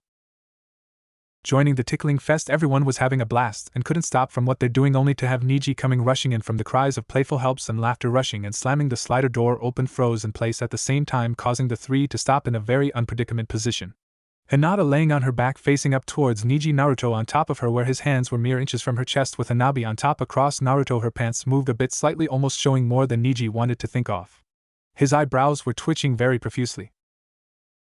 Naruto, what do you think you are doing? He asked with a deathly tone in his voice, for said boy's fox ears lay flat against his head from the tone of death. He gulped and chuckled nervously. I'm tickling Hanabi and Hinata in a tickle fight? He said innocently. Hayashi, after finally getting some things done and getting some clan business all settled, walked inside the house and started heading towards the dining room, only to jump aside from a screaming Naruto shouting out apologies to Niji and explaining something he couldn't understand from the girl like shrills, while he watched Niji come running behind him with Byakugan blazing, threatening to kill Naruto for what he was doing with Hinata and Hanabi, to have said Hinata following behind Niji telling him that they were only joking around. He just let out a happy sigh, glad his family was once again being lively, and entered the dining hall. Then laughed a bit from Naruto, saying he didn't know his hands were that close to Hinata. He may have joined Niji in the chase if he knew Naruto was going to be a bit frisky with Hinata, but hearing about the tickle fight he pictured the event in his head and nodded in understanding. Hinata on the ground, Naruto on top of her, and in between Hanabi, while during the tussle and freezing in place when Niji charged in, causing Naruto to stop near Hinata's chest, while Hanabi pants probably got pulled slightly from them wrestling. Sitting down next to Hanabi, nodding to her, she looked like she was in deep thought. He just grabbed some food that was placed on the table, reaching for the rice ball. At the same time flinched from Naruto rushing out the door screaming his head off, with Niji grabbing some kunais and started throwing them to Naruto, saying that a special spot will be cut off. So Naruto has been good to you today, Hanabi? Hayashi asked his youngest daughter, who beamed a smile towards her dad at the while nodding. He chuckled and took a quick sip of his drink. Yes, Ota-san. What are breasts? She asked innocently, causing Hayashi to spit out his drink and go into a coughing fit. Never expecting his youngest daughter to ask him that question, at the same time said that Niji Nasan shouted those words to Naruto for having his hands near Hinata. The one thing that nobody will ever see the head clan do in his years of leading. He fainted from pure shock of Hanabi asking the question. That and a piece of the rice ball he was eating. Hinata doesn't make good rice balls, was the warning from the guards and servant. Ota-san, was it something that I said? Hanabi asked while trying to get her father back up. All the while Naruto is still screaming throughout the village, along with explosions and weapons clashing. With Naruto shouting, I'm sorry. Then all you heard was him screaming along with an explosion. From then on he would never do a tickle fight with girls again, especially with an overprotective cousin. It had to be the most hellish week for Naruto, having been in all kinds of predicaments for the past couple of days. First off would have to be the mission in Land of Waves, where his own squad team mistreated and attacked him for just trying to prove his point of being stronger than Sasuke. Then there was Sakura.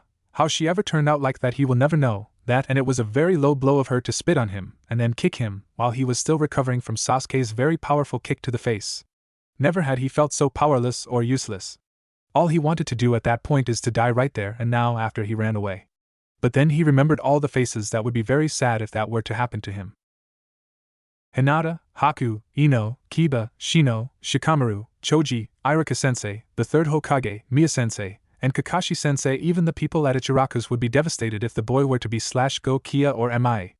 Although if it hadn't been for Sasuke and Sakura's mistreatment at Tazuna's house, he would have never found the lost village of Yuzushiogaku where the Uzumakis once resided at, and probably his parents as well.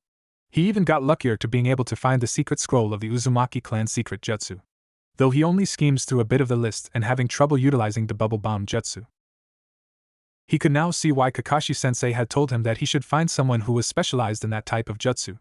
He'd been at it for almost a week now, still making no progress of getting the control down for the jutsu he is trying to perfect. That, and he couldn't keep himself from being blown backwards and crashing into anything that was behind him. Heck, even some help from Hinata had done nothing. The poor girl got a full-blown crash course in what being a human rocket felt like. Though, I wouldn't be lying if I said that the impacts were soft. Naruto, stop that. He thought to himself, shaking his head to get any perverseness out of his mind. In all honesty, he thought both him and Hinata were having trouble somewhat at keeping their chakra control in check for this jutsu. Yup, he showed her the Uzumaki clan secret scroll and started teaching her how to use one of their clan jutsu, surprisingly after explaining and telling her to not tell anyone, including her dad. Well, at least if he feels like Hayashi either knows about the Uzumakis, or if he is ready to go back there to face the wrath of Polka Fury Niji. Ever since that tickle fight between Hinata and Hanabi, along with getting to know Hanabi a bit more when he continued his visits, and secretly hoping Niji wasn't home. The boy may have been his friend, but sometimes Niji takes paranoia a little too far with his protection of his cousins. Well, back to the point of getting to know the family more, he noticed lately that Hanabi was really into wanting to know what kind of hobbies Naruto was into, along with the fact she too wanted to have those fox ears of his, only to pout a bit when Naruto said that it was a Uzumaki clan secret. Of course, he should have not said that out loud to the girl, but seeing her nod in understanding and surprisingly mature for her age for saying, "A clan secret, then it's quite alright, Naruto-kun. We Hyugas or clan members in the village know of the importance of clan secrets. Though I really do wish I had those fox ears," Hanabi said, mopping at the end. The boy was surprised to hear her say kun at the end of his name. Then again, he had been a regular visitor there, and dare he say felt like he was always being watched by the little girl who waited in front of the door with her Byakugan on, actively staring at the door. He still felt a little uncomfortable with those eyes of theirs, considering that they can see almost anything and everything in a 360 radius surrounding them, and he could have sworn that Hinata was using them for a different reason when they hang out with each other. Anyway, on his last visit to the Hyuga compound, he found both Hinata and Hanabi out in their training fields for their daily clan air battleship. Of course, he got scorn and disdain looks from the elders, well, 3 of the elders, the rest just brightened up with smiles to see the boy and how active both girls and Niji were being lately. Hell, even Hayashi smiled big to the boy and playfully threatened him that if he and his girls were to tickle fight again, to make sure that it was at a low level of normality. The boy was confused at first, then paled after hearing that. While he already knew that his hands had been dangerously close to Hinata's chest, but what he didn't realize was that Hanabi's pants had been pulled down slightly during their tussle. Seeing Hinata lose to Hanabi for the rightful place of clan heir put a bad taste in his mouth for how Hayashi had to act indifferent between the two girls, praising Hanabi while scolding Hinata for her failure. But boy, did he get a kick at the girl's smiling face that only Hayashi knew about. Apparently the family members were playing a game to the elders' unknowing eyes that on the same week, Hanabi will suddenly show great skills and strength against Hinata, while Hinata tries to not overdo any damage to the young girl. While for the next week Hinata will start overthrowing her younger sister in the skill department, as well as Hanabi purposely not trying to hurt Hinata. It was more brilliant than most of his own pranks, and he had been doing those for years. Bravo is all the word he could describe for their charade against the elders. After watching and witnessing that beautiful display of stage play, Naruto was now walking down the streets with Hinata next to him, both discussing what they should do about the Uzumaki scroll and how they were going to get their chakra control to a degree of mastering the jutsus inside of it. "Have you talked to the Hokage yet, Naruto-kun?" asked Hinata, looking towards the boy of her dreams, and couldn't help but smile from the way he scrunches up his face in that cute thinking pout of his. To add even more to the cuteness, his ears would sometimes twitch or flinch a bit when something blows on them, or whenever he was in deep thought. The Konoha streets were bustling and booming with excitement, and preparations were also being put together for the future Chunin exams that was about to start, where all the new genin ninjas go and test their skills, teamwork, and wits to become the rank of Chunin, also if they have the knowledge and the pledge to one day lead their own squad or team out on missions. This though worried Hinata very much, since her lack of confidence was still building up. She was worried about Naruto not being able to get the rank of Chunin, since his teammates don't necessarily treat him right. A couple of times when she went out with Naruto, they always seemed to run into Sasuke Uchiha, who would demand that Naruto to fight him, only for Naruto to decline and say that he was busy hanging out with Hinata-chan on their daily walks around Konoha. She was on cloud 9 when he announced her name as Chan, while almost fainting from the suffix used of the words. Though she rarely cussed, but it calls for it. Damn, Sasuke did not want to lead up and kept pestering the two during their walk in Konoha, getting unwanting and death-glaring attentions from the villagers. She is no blind fool. She knew how long the villagers mistreated Naruto or scorned the boy for his presence of just being around them made them sick to their stomachs. She never knew why though, and hopefully would someday figure out the reason behind those glares. Thankfully and surprisingly, a female Hyuga along with Haku behind her carrying what looked to be groceries intervened the situation. In all her life living at the Hyuga compound, she never saw a more beautiful female Hyuga. She heard from the servants and Niji that there was an Anbu Hyuga working for the Hokage under the name of Mia Hyuga, with the description matching too. Shoulder-length blue hair spiking up on the back, her pupilless cerulean eyes glaring at Sasuke. Her outfit was that of normal kimono jacket over top of a very long-sleeved floral blue dress along with Anbu leather pants that reaches just underneath her knees. Mia Hyuga was Hinata's role model. The young girl always wanted to meet her before. Truth be told, she had multiple times during her outings. She just never realized Mia was in her Anbu gear hiding in the shadows. Including one day protecting her and Hinata from some drunk villagers who wanted to hurt the girls only to get soaked and blown away by a water dragon jutsu. But seeing her without her Anbu gear on and out in the open protecting her and Naruto from Sasuke was amazing, and then it hit her. Mia was Haku's and Ino's sensei. How she never figured this out is beyond her. Shaking herself out of her thoughts and memories of those many encounters with Sasuke, along with Sakura here and there taunting the two, announcing how it was befitting that the two weakest ninjas in the class were always hanging out to make themselves look strong. Boy, did Hinata get kicked out of putting those words in her mouth, since technically a squad is nothing without their teammates, and that even the weakest of ninja can overcome the most powerful ninja in the world with great teamwork and leadership. Though Sasuke ranted about how nobody could defeat an elite Uchiha, including the Hyugas or Uzumaki clans. Oh well, that's another argument for later. I was thinking about asking the old man about the scroll. But every time I try and visit him, he seems to be full or way too busy to see me. Hell, I even asked the elders of where he was at and they didn't know half the time. He exclaimed, slapping his arms to his side. Walking down the now decorative street filled with ornaments that were being hung up on the building's outer doors or windows, along with Konoha string flags hanging off from windows ridges or the roofs. Open doors and welcome mats out on the dirt road. Everyone was busy and getting ready for the Chunin exams, along with the leaf symbol hanging from the shop's street posts. Hinata looking down at the ground along with Naruto, who did the same. Both were really distraught of not finding the third Hokage. Then again, they would expect him to be busy for the big event that was coming soon. Both their senseis gave them applications to enter the Chunin exams along with their teammates, but telling them only to sign the papers if they felt like they were truly ready. Of course, Naruto signed it right away without hesitant moment. Hinata was deciding at first if she should enter or not. Her teammates Kiba and Shino explained to her that she doesn't have to enter if she doesn't want to. At the same understanding that they will wait till next Chunin exams to graduate into Chunins. She signed the paper after getting home and being tackled down to the ground by Hanabi, only for the girl to let out a disappointed sigh. She became attached to Hinata and Naruto's visit so much she would randomly glomp either her or Naruto, then stick with them till either had to leave or go out on a mission. It was a very cute game Hanabi made out of that lately. The reason she signed the papers? Well, thanks to the little firecracker that is Hanabi encouraging her to take the test. At the same time hinting that if she ever catches Naruto she could spy on him with her Byakugan showing some hidden spots of his. This caused the girl to blush profusely and faint on the spot. While a little later with Niji and Aizen explaining to her that she can prove to herself how far she become by taking these exams, while at the same time giving a warning about the survival test of the exams. Hugging both Hanabi and Niji for the encouragement, also hearing how that guy sensei was also entering Niji's team this year. There was no way she will let her cousin advance farther than her, which caused her friendship and bond to grow stronger with Niji as he smirked and said, "I look forward to our battle then, Hinata-sama. Be warned though, I won't hold back, so you better not as well." Ah well, maybe we could go and find Mia-sensei and ask her about the scroll. Since Kakashi-sensei is busy training Sasuke, I have no one else to go to. Naruto explained while bringing both his hands behind his head looking up to the sky. Hinata smiled and nodded at the idea he had. Alright then, Naruto-kun, should we go and find her? With a shout of an okay from Naruto at the same time grabbing her hand.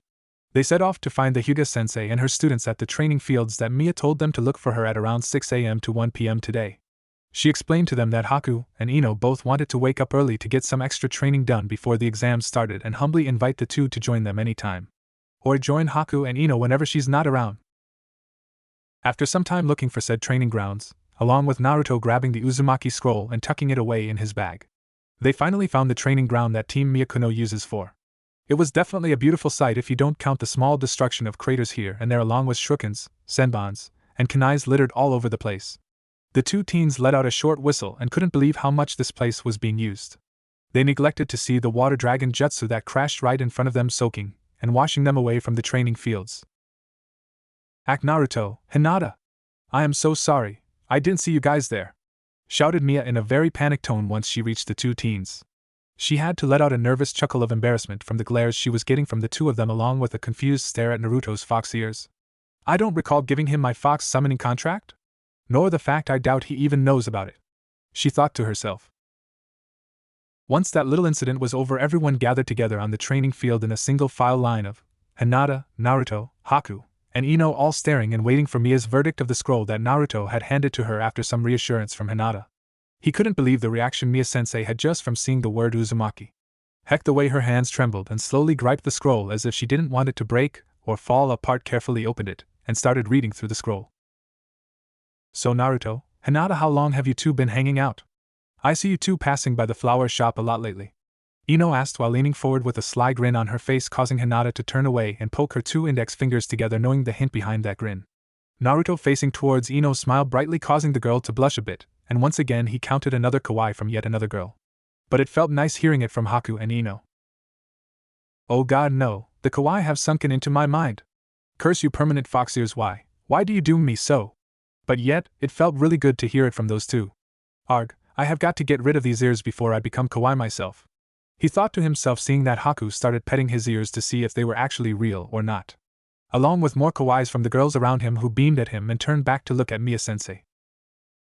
Well Naruto, if it's okay with you, that is, I would like to study upon this scroll a bit more with my friend Sho.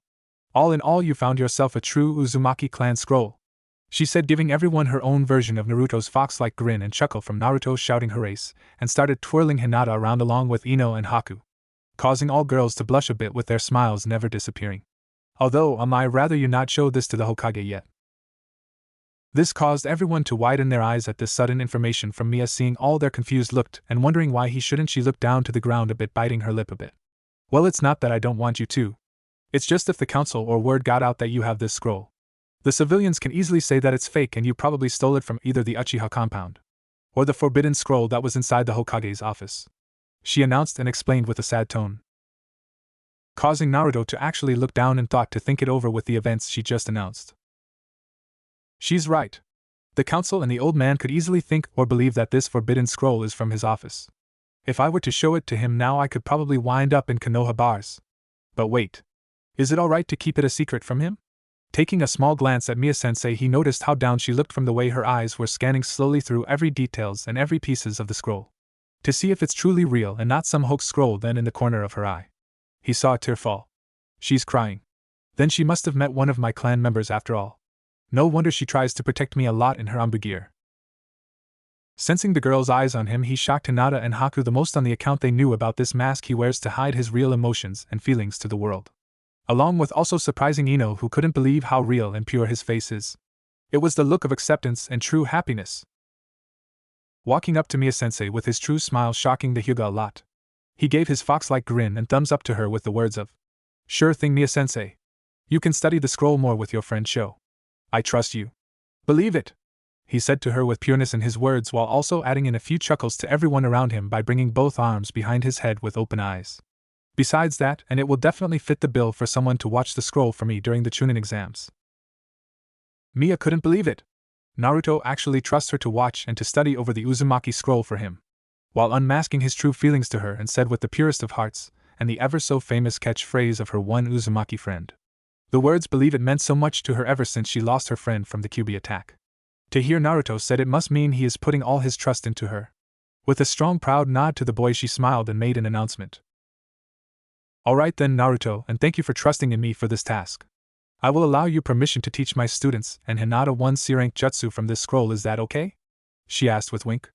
Knowing how easily excited Naruto gets for learning a new jutsu, and hearing how she wanted him to teach Ino and Haku a jutsu from the scroll made him even more excited. That, and if Mia-sensei is allowing it, that mean Haku, Hinata, and Ino can actually benefit from the scroll itself. After explaining some things to her, and saying how Hinata and him were having trouble completing the bubble bomb jutsu, Mia looked through the scroll of the jutsu and discovered that Naruto missed one very value point, and key to finishing the jutsu without blowing yourself away. You have to be a pure water affinity user to complete the jutsu he was about to groan out. But stop when Mia then explained to him that the reason it was difficult for him and a use of those chakra papers to figure out what elements everyone is. He found out the reason for such a powerful backlash from the jutsu is because his wind nature seeps itself into the jutsu to intensify the power outage and destruction ratio. Till then Mia told him only to use that jutsu for a very tough opponent, or when he knows he would fall off from a high cliff. Before she left to leave it to them to train for now. She chose another jutsu for him to try after she heard from Ino that he used a chain-like jutsu to save Haku and a quick demonstration from the boy, who used it effortlessly while tying up all three girls without a problem. Mia had to say she was very impressed and that she knew nobody who could do that, let alone ever seeing it herself. So checking the rank of the jutsu to be surprised that it had no rank or what amount of chakra is supposed to be used. That and the ink was a bit dry for the level of said jutsu. She decided to go ahead and have Naruto to learn one more C rank from the scroll along with the others choosing theirs as well, which were C rank for Naruto. Wind style crescent slashes. This jutsu uses the caster's legs and arms as weapons to enhance their physical abilities and create wind-like crescent blades with each down like karate chops and kicks. The use of their wind affinity also increases their agility for a short period of time. C rank for Hinata.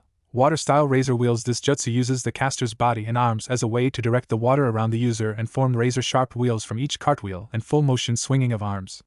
The jutsu power depends how close the user is to the opponent, and weakens how far away they are from their opponent as well. C rank for Haku. Water style. Icicle waves. The jutsu combines the user wind affinity to cause small rushing of water and then freezing the water into ice while said ice spikes up from the ground. Slow moving jutsu and not so powerful against fast opponents, but when used being surrounded. Then the caster can create a 360 icicle spikes around them. Uses up more chakra this way, caution is advised. Though there was a downside, Ino couldn't learn any of the jutsu that were listed, since her element affinity hasn't shown itself yet from the chakra papers, meaning that for now she is a genjutsu ninja or a medic ninja. Feeling a little downcasted, Ino then snapped her fingers and asked if there were any kunai technique in the scroll for poison or any other means to use chakra. Nodding and understanding, Mia looked a bit deeper into the scroll and couldn't find much for Ino taste except for some kenjutsu skills.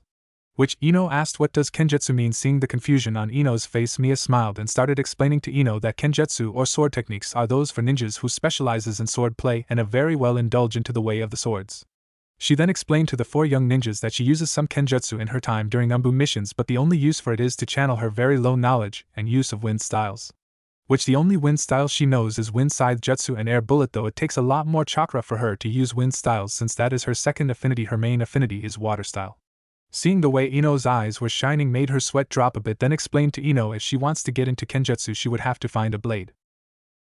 A blade that would be best suited for her body and stances that was giving in the scroll, so for now she wants Ino to perfect her clan jutsu and her body reflexes to their fullest.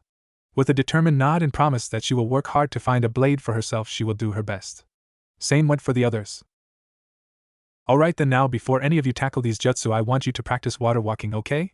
She announced, getting a confused look by Hinata and Naruto while nods from Ino and Haku. Chuckling to herself, she then asked Haku and Ino to help and teach the two how to use this chakra practice. Is that alright with you two? Yup, don't worry Mia-sensei.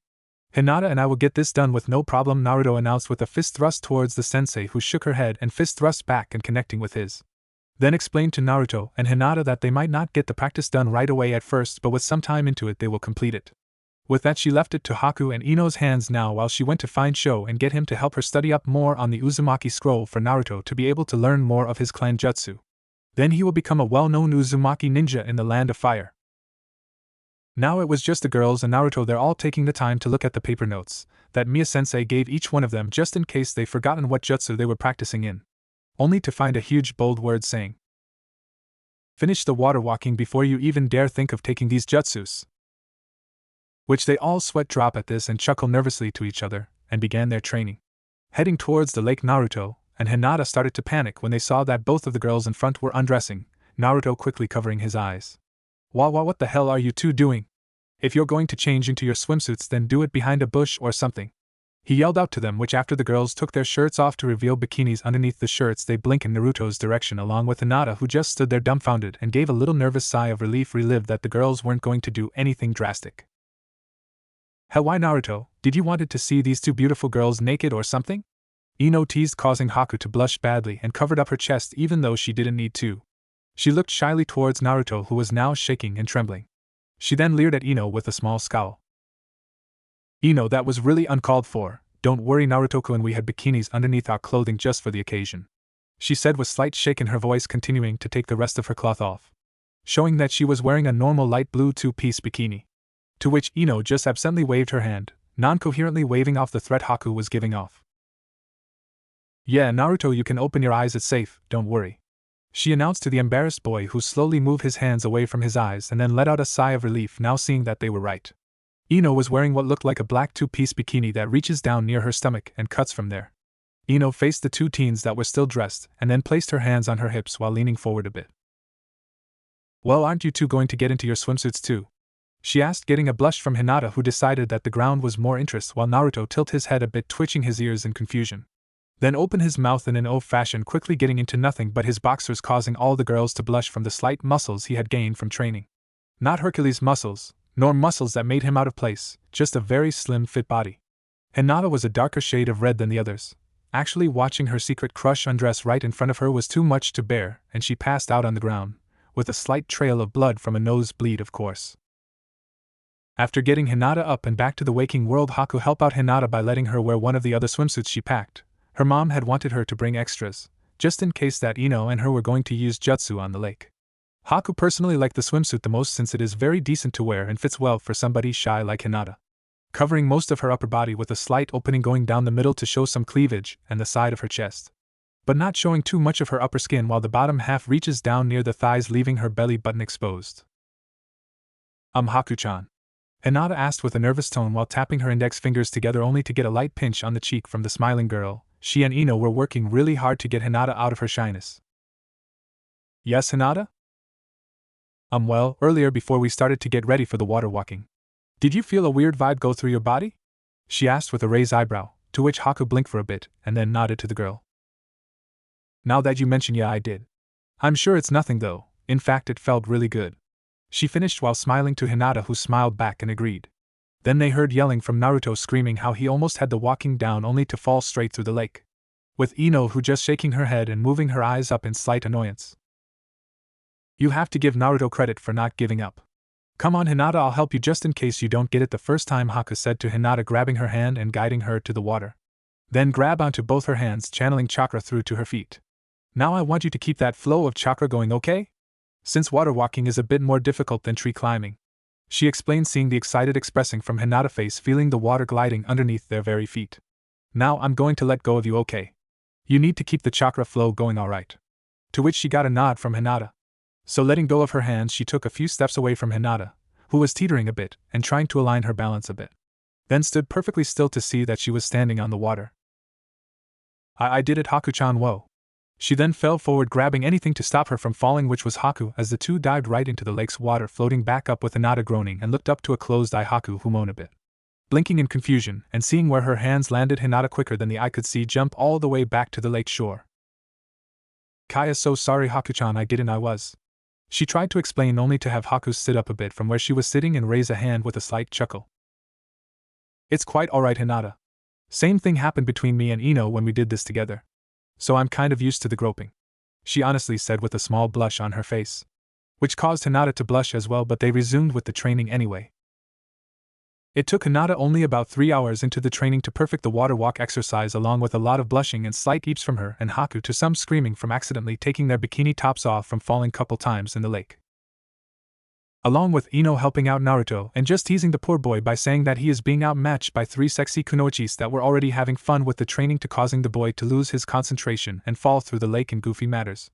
But even then, without the teasing and encouragement from Haku and Hinata, after the girls finally settled themselves down from the embarrassment they went through from losing their tops to having Naruto accidentally looking at their direction in worriment to him blasting off with massive nosebleed, while Ino just laughed her head off from everything that happened and glad that she got to see every moment of it, only to get glared down by Hinata and Haku, whose eyes shine evilly at her with her pale face and purple underlined eyes quiver in fear. To make matters even worse for her, Naruto was recovering from the nosebleed, only to have another one after they took Ino's off in anger, while she screamed her head off from Naruto seeing her, to all of them just blinking at the boy, who just fell backwards into the lake with smoke coming out of his fox ears. "I think we melted his brain," Ino remarked, getting the other two to nod in agreement, but grinned to each other anyway, sending small messages to each other in a way of saying, "Mission complete." While another impulse went through all three girls, who blushed from the feeling, wondering why that was happening, only to just shrug it off and stare at Naruto with a bit more affection and love for the boy. Then yelled out when they saw that he was starting to drown, and safely got him out of the lake, with Hinata shoving the others away to breathe life back into his lungs, causing the others to get slightly jealous for reasons they don't know, but let it go. After everything that happened, they told Naruto that they just couldn't get him to water walk correctly even with the holding hands option, while secretly the girls purposely drop into the lake for him to get a quick grope. Only to realize this was making the boy belittle himself, thinking he might not be able to complete this training. So all three girls looked at each other with a nod and then block his path to the confused boy, only to have all three of them to kiss him on each cheek and forehead, making his eyes widen from that, at the same time the three of them telling him to never give up. While Haku explained that maybe they were not the right senseis for him since they were still new to the water walking. After they saw him grinning with his close eye, they couldn't help but smile back to him and encourage him to finding the right sensei to help him. Before they decided to be done for the day, and Ino, not wanting to get out of the swimsuits just yet, decided that they should enjoy the rest of the day by playing in the lake. Only for the three of them to tell her that they have nothing to play with, causing the girl to pout and whine, saying how unprepared the three were, only to get picked by Haku, tossed as hard as Haku could back into the lake, walking away with the others, and Ino shouting out how that was uncool of Haku to throw her like that, and got her revenge on the girl by roughly grabbing her chest, causing her to scream out and shouting to Ino, while Naruto just covered his ears and kept walking from the group, along with Hinata blushing from everything that happened today and finding out why Haku said that Ino is way too playful when she wants to be. The day has ended with the rising sun of tomorrow, with all of the 10 rookie ninjas. Team 7, Naruto Uzumaki, Sakura Haruno, and Sasuke Uchiha. Team 8, Hinata Hyuga, Kiba Inuzuka, and Shino Aburame. Team Asuma, Shikamaru and Choji. Team Miyakuno, Haku and Ino. Where tomorrow they would be tested on to see who will earn the rights and title of Chunin. With hardly any time train on their jutsus, the girls and Naruto will just have to make do from what they already have and hope for their new jutsus to come to them on the fly, or just get plain lucky. For now, tomorrow is the start of the Chunin exams. So how should we go through with the Chunin exams?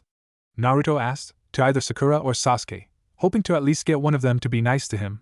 Plus he has no idea how the proctors will react to his sudden fox ears. Oh well, seeing how everyone else feel about the ears, he might get lucky with them and not get killed on the spot. Yeah, wishful thinking. You have to be blind as a bat to not notice the fox ears. Hell, even some of the ninjas that was gathered around in the room were staring at him. And it is making him quite nervous in a way. See that Sakura finally turned to face him, ready to say something mean, probably only to find out that her eyes were shaking in slight fear. To be honest, Naruto, I really don't know. I would say follow Sasuke's lead, but seeing all this. She raised her hand a bit, shaking some of her pink hair a bit, pointing with open hands to the gathering crowd in the room that were arguing and cussing to the 2 young ninjas that were blocking the door to room 303. I doubt even Sasuke feels a bit nervous too about this. TSK, yeah right, no Uchiha is afraid of anything.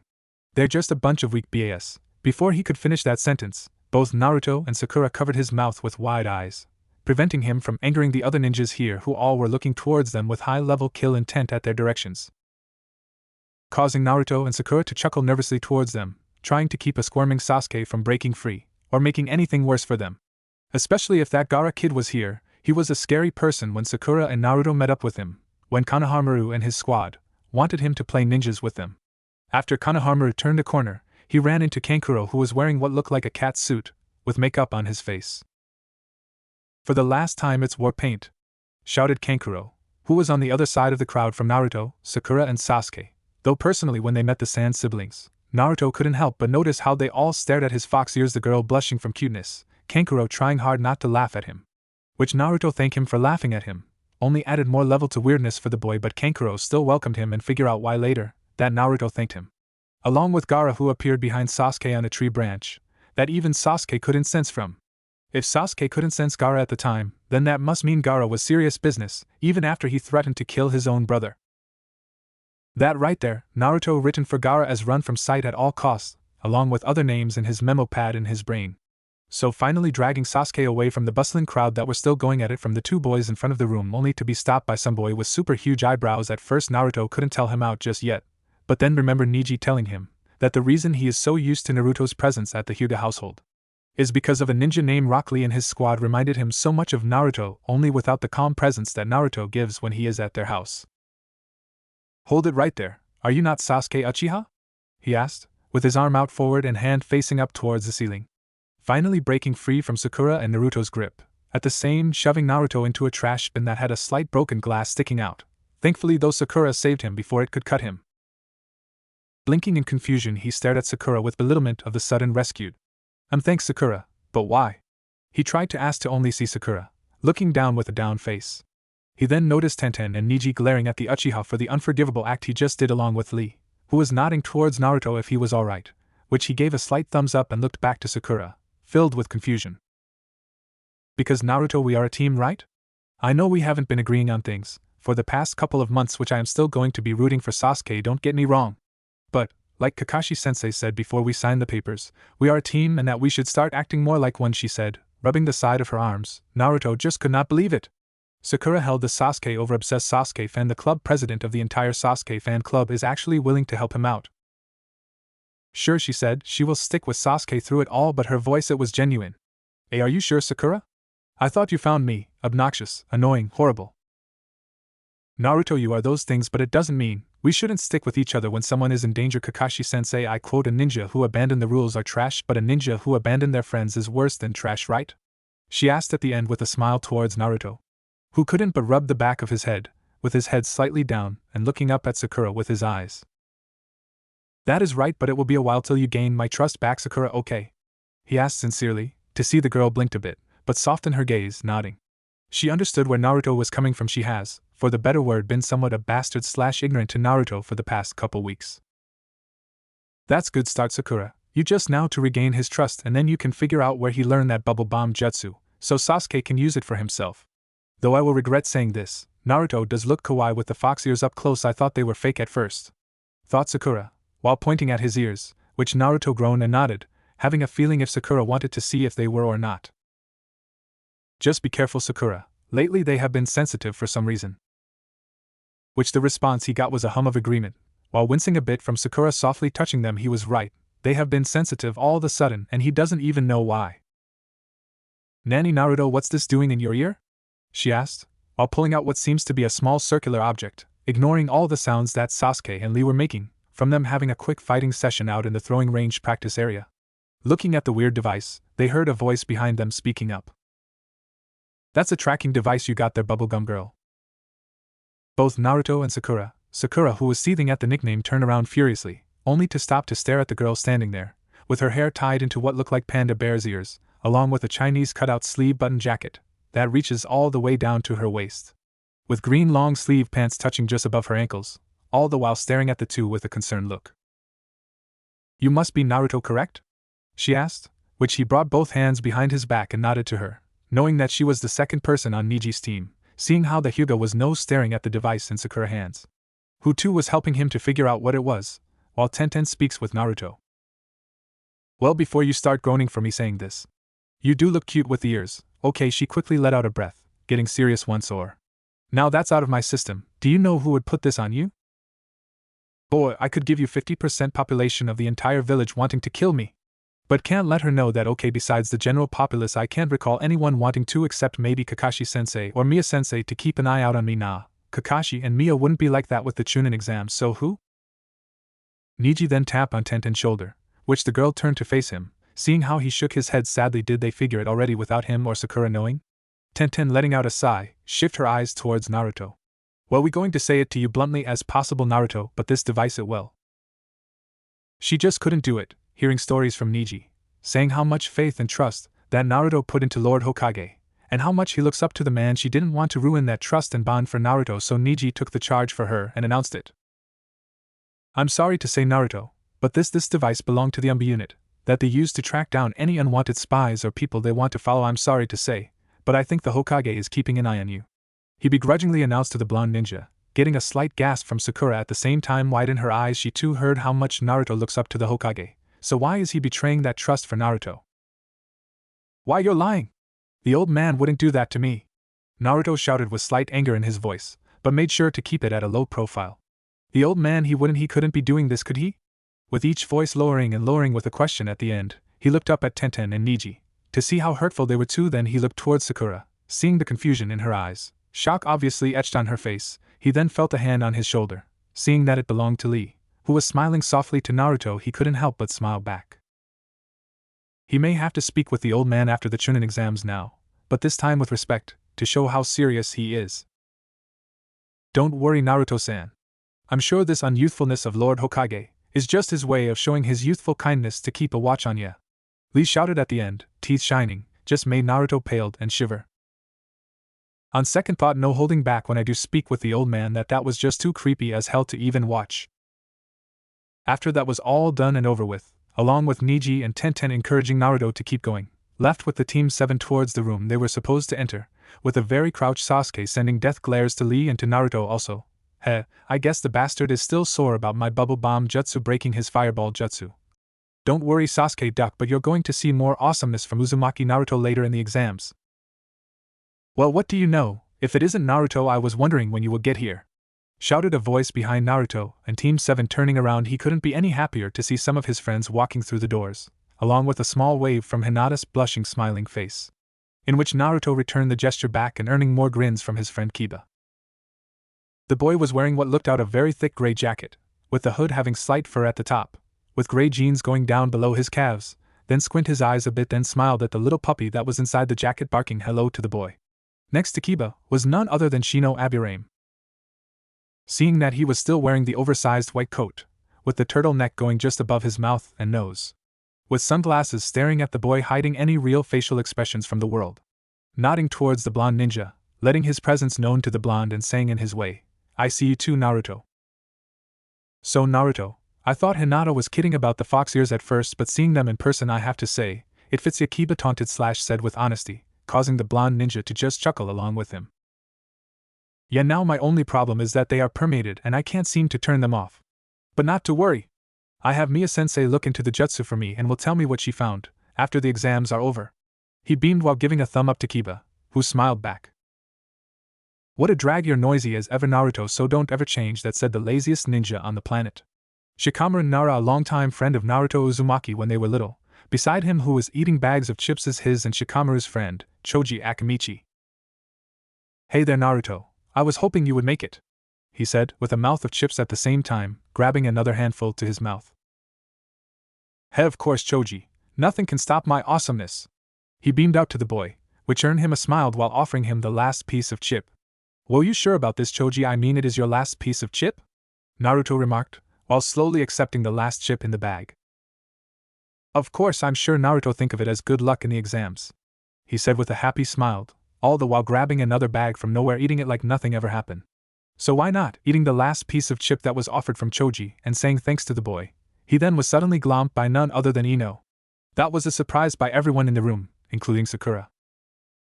Hey there, fellow blonde, how are you doing? She exclaimed, letting of the blushing Naruto, who chuckled lightly at the same time facing towards her and Haku, who was the one that pulled Ino off of him, by tugging tightly on her ponytail hair. Hey Naruto-kun, Hinata-chan, it seems like we all decided to enter today, she said with a smile, while Ino's eyes were saucers from the immense pain that was shooting through her hair, from Haku tugging it too tightly. Yup, and I think you should let Ino free Haku before you pull her hair off, Naruto said with a sweat drop, at the same time watch Ino fall on her butt.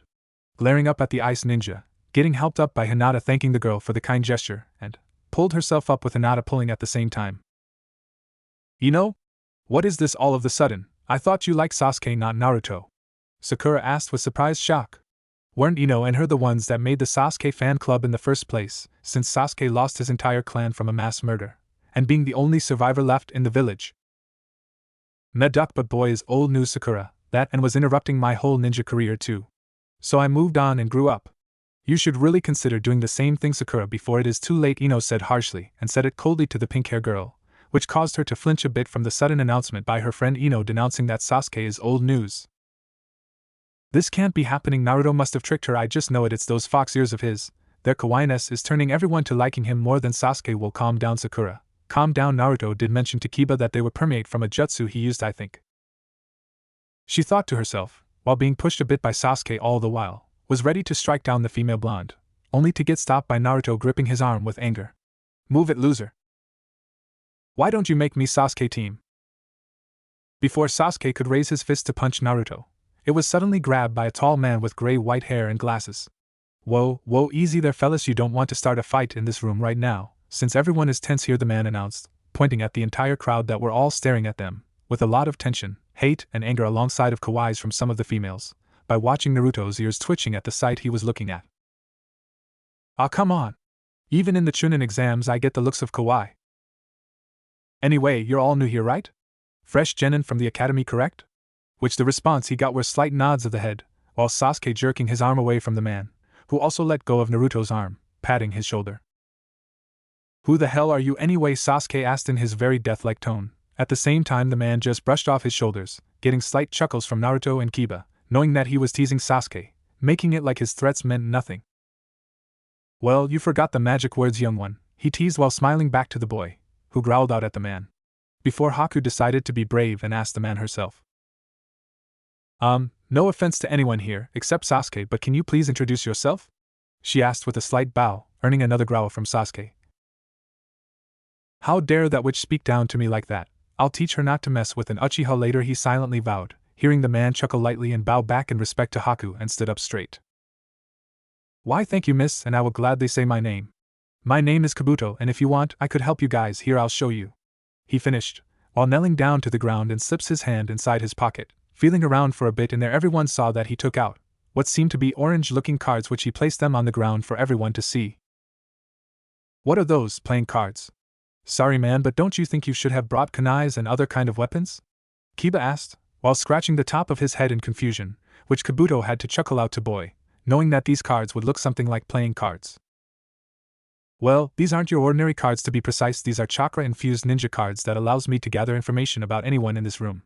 Go ahead and ask me about anyone in this room and I will get their information/details/stats and mission accomplishments.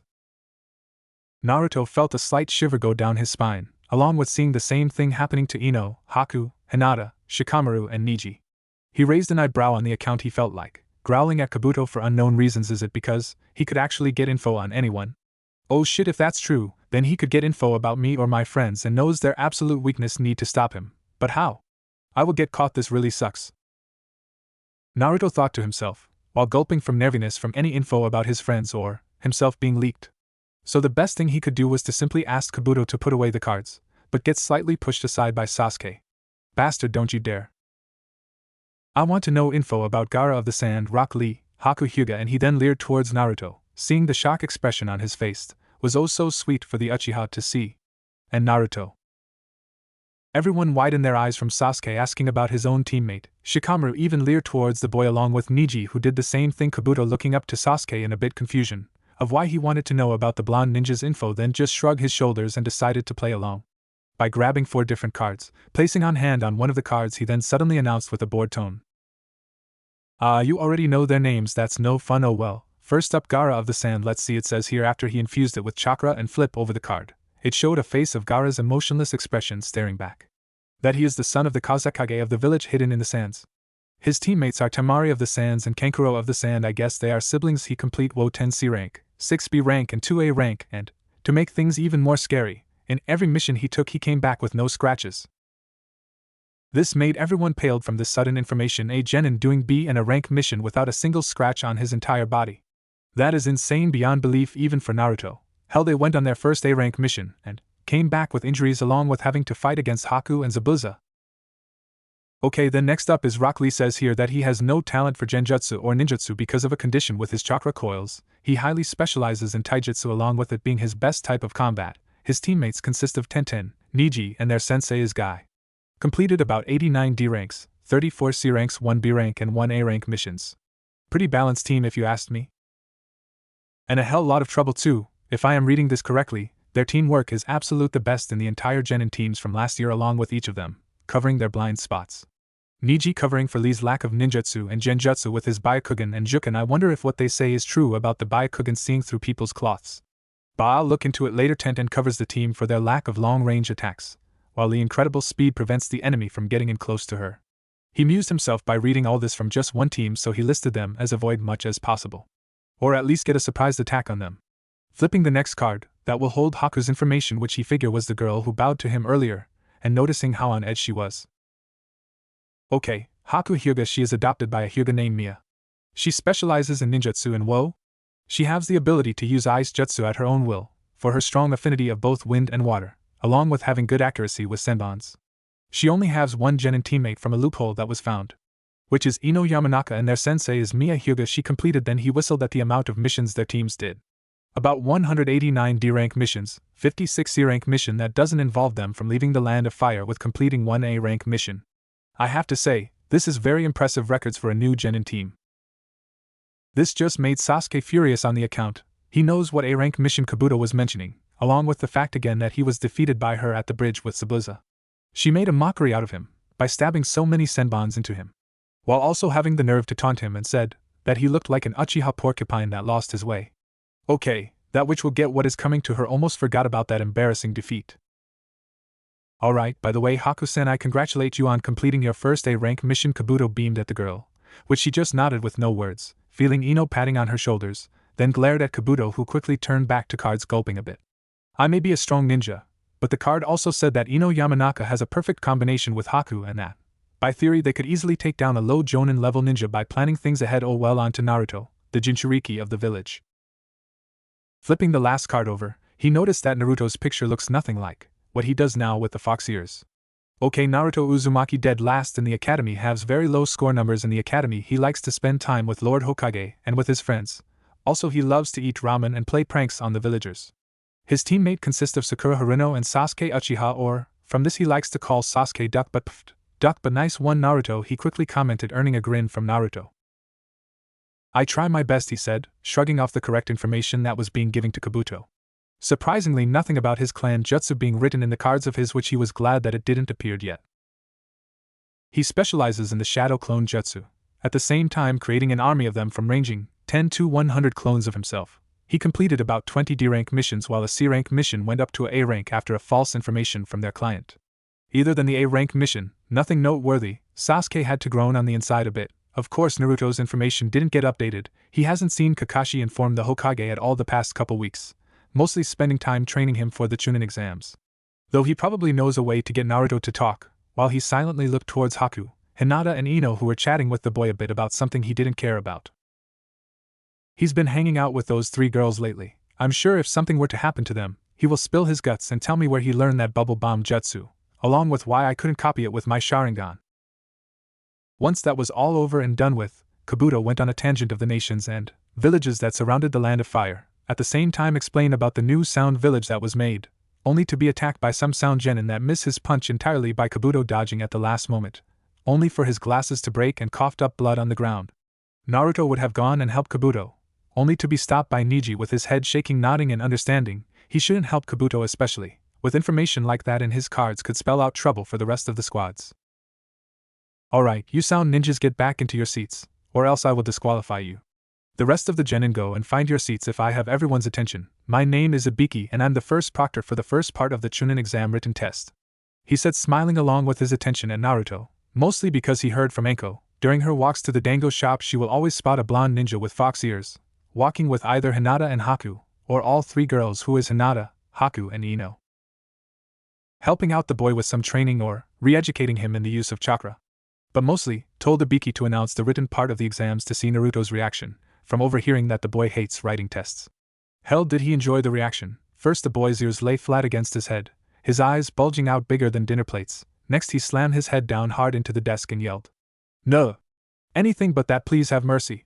Earning sweat drops from the other said ninjas along by paling at the thought of him doing this before, only to fail. Ibiki was laughing on the inside. He didn't need to get into any of their heads. The boy is doing that for him, by making it sound like this test is cruel and inhumane. Just watching almost everyone in the room turning green or properly soiling themselves was good enough for him. Not the intent I was going for, but thank you, boy. You made my job easier to taunt. That's right, everyone. That boy is correct to fear the written test. It tests your very soul and stomach to even get far enough to the second question. Hell, was he enjoying all the looks on everyone's faces, minus some confusion on a couple of them, which were probably Naruto's friends. So with that, the test went on. Did you implant the device? Danzo asked one of his Rudumbu, who nodded back in response. Yes, Lord Danzo, we made sure that he was fully asleep in his house, while implanted the tracking device in his ears, where either his friends will find it. Which I hope they did. Another nod from the Umbu in front of him responded back, good. If we break his trust with the Hokage, it will be somewhat easier for us to have him join Root, but I think I have something better in mind for the boy, Danzo announced, while sitting from his chair, getting some confused tilting heads from his group. He slowly walked up towards his window, staring at the village that was mobbed with many outsiders and visitors from other nations. Pack up some equipment. I may believe know where Uzumaki-san got his jutsu from and it have some connection to the land of waves with shouts of yes sir. Everyone left Danzo by himself. Sorry Sarutobi, if my hunch is correct about Naruto's condition there will be nothing left from the boy for this village if they accuse him of being the Kyuubi. I hope you will forgive me for what I am about to do with your trust to the boy. I just hope we will get this village repaired for when the time comes, he thought to himself. With a sad sigh he closed the blinds that showed Konoha and left the room. Without glancing towards his picture of Sarutobi and himself smiling towards the camera, I do hope that they won't see him as the monster inside, but if my plan work and, with luck, we could have the village done in 2 years top. Till then, watch over the Chunin exams upon my dismissal. With that, he smiled at the picture frame and left the room, without even realizing that the glass on the frame made a huge crack across Sarutobi. Congratulations, you all passed. The first part of the Chunin exam is done. What will wait for Naruto and the girls in the second part of the exams? Arriving at the newly made bridge, that is leading towards the land of waves, Danzo couldn't help but chuckle for the name that was given to the bridge. The Great Naruto Bridge, for the ninja who brought hope back to the village, he mused to himself, tracing his hands over the name plate. Chuckling to himself, remembering all the times Sarutobi and himself did the same thing with villages outside of Konoha. Hell, they even put money to this one village that really needed it. Called the Land of Hot Springs and Spas, using only about 50,000 ryo to rebuild some of the falling buildings and destroyed shacks, to only discovering that there was a hidden cavern underneath the shack that lead towards a secret underground hot springs. Till even now, both Sarutobi and Danzo still achieve the title of spa specialist, even if it was by complete accident that they found the said springs.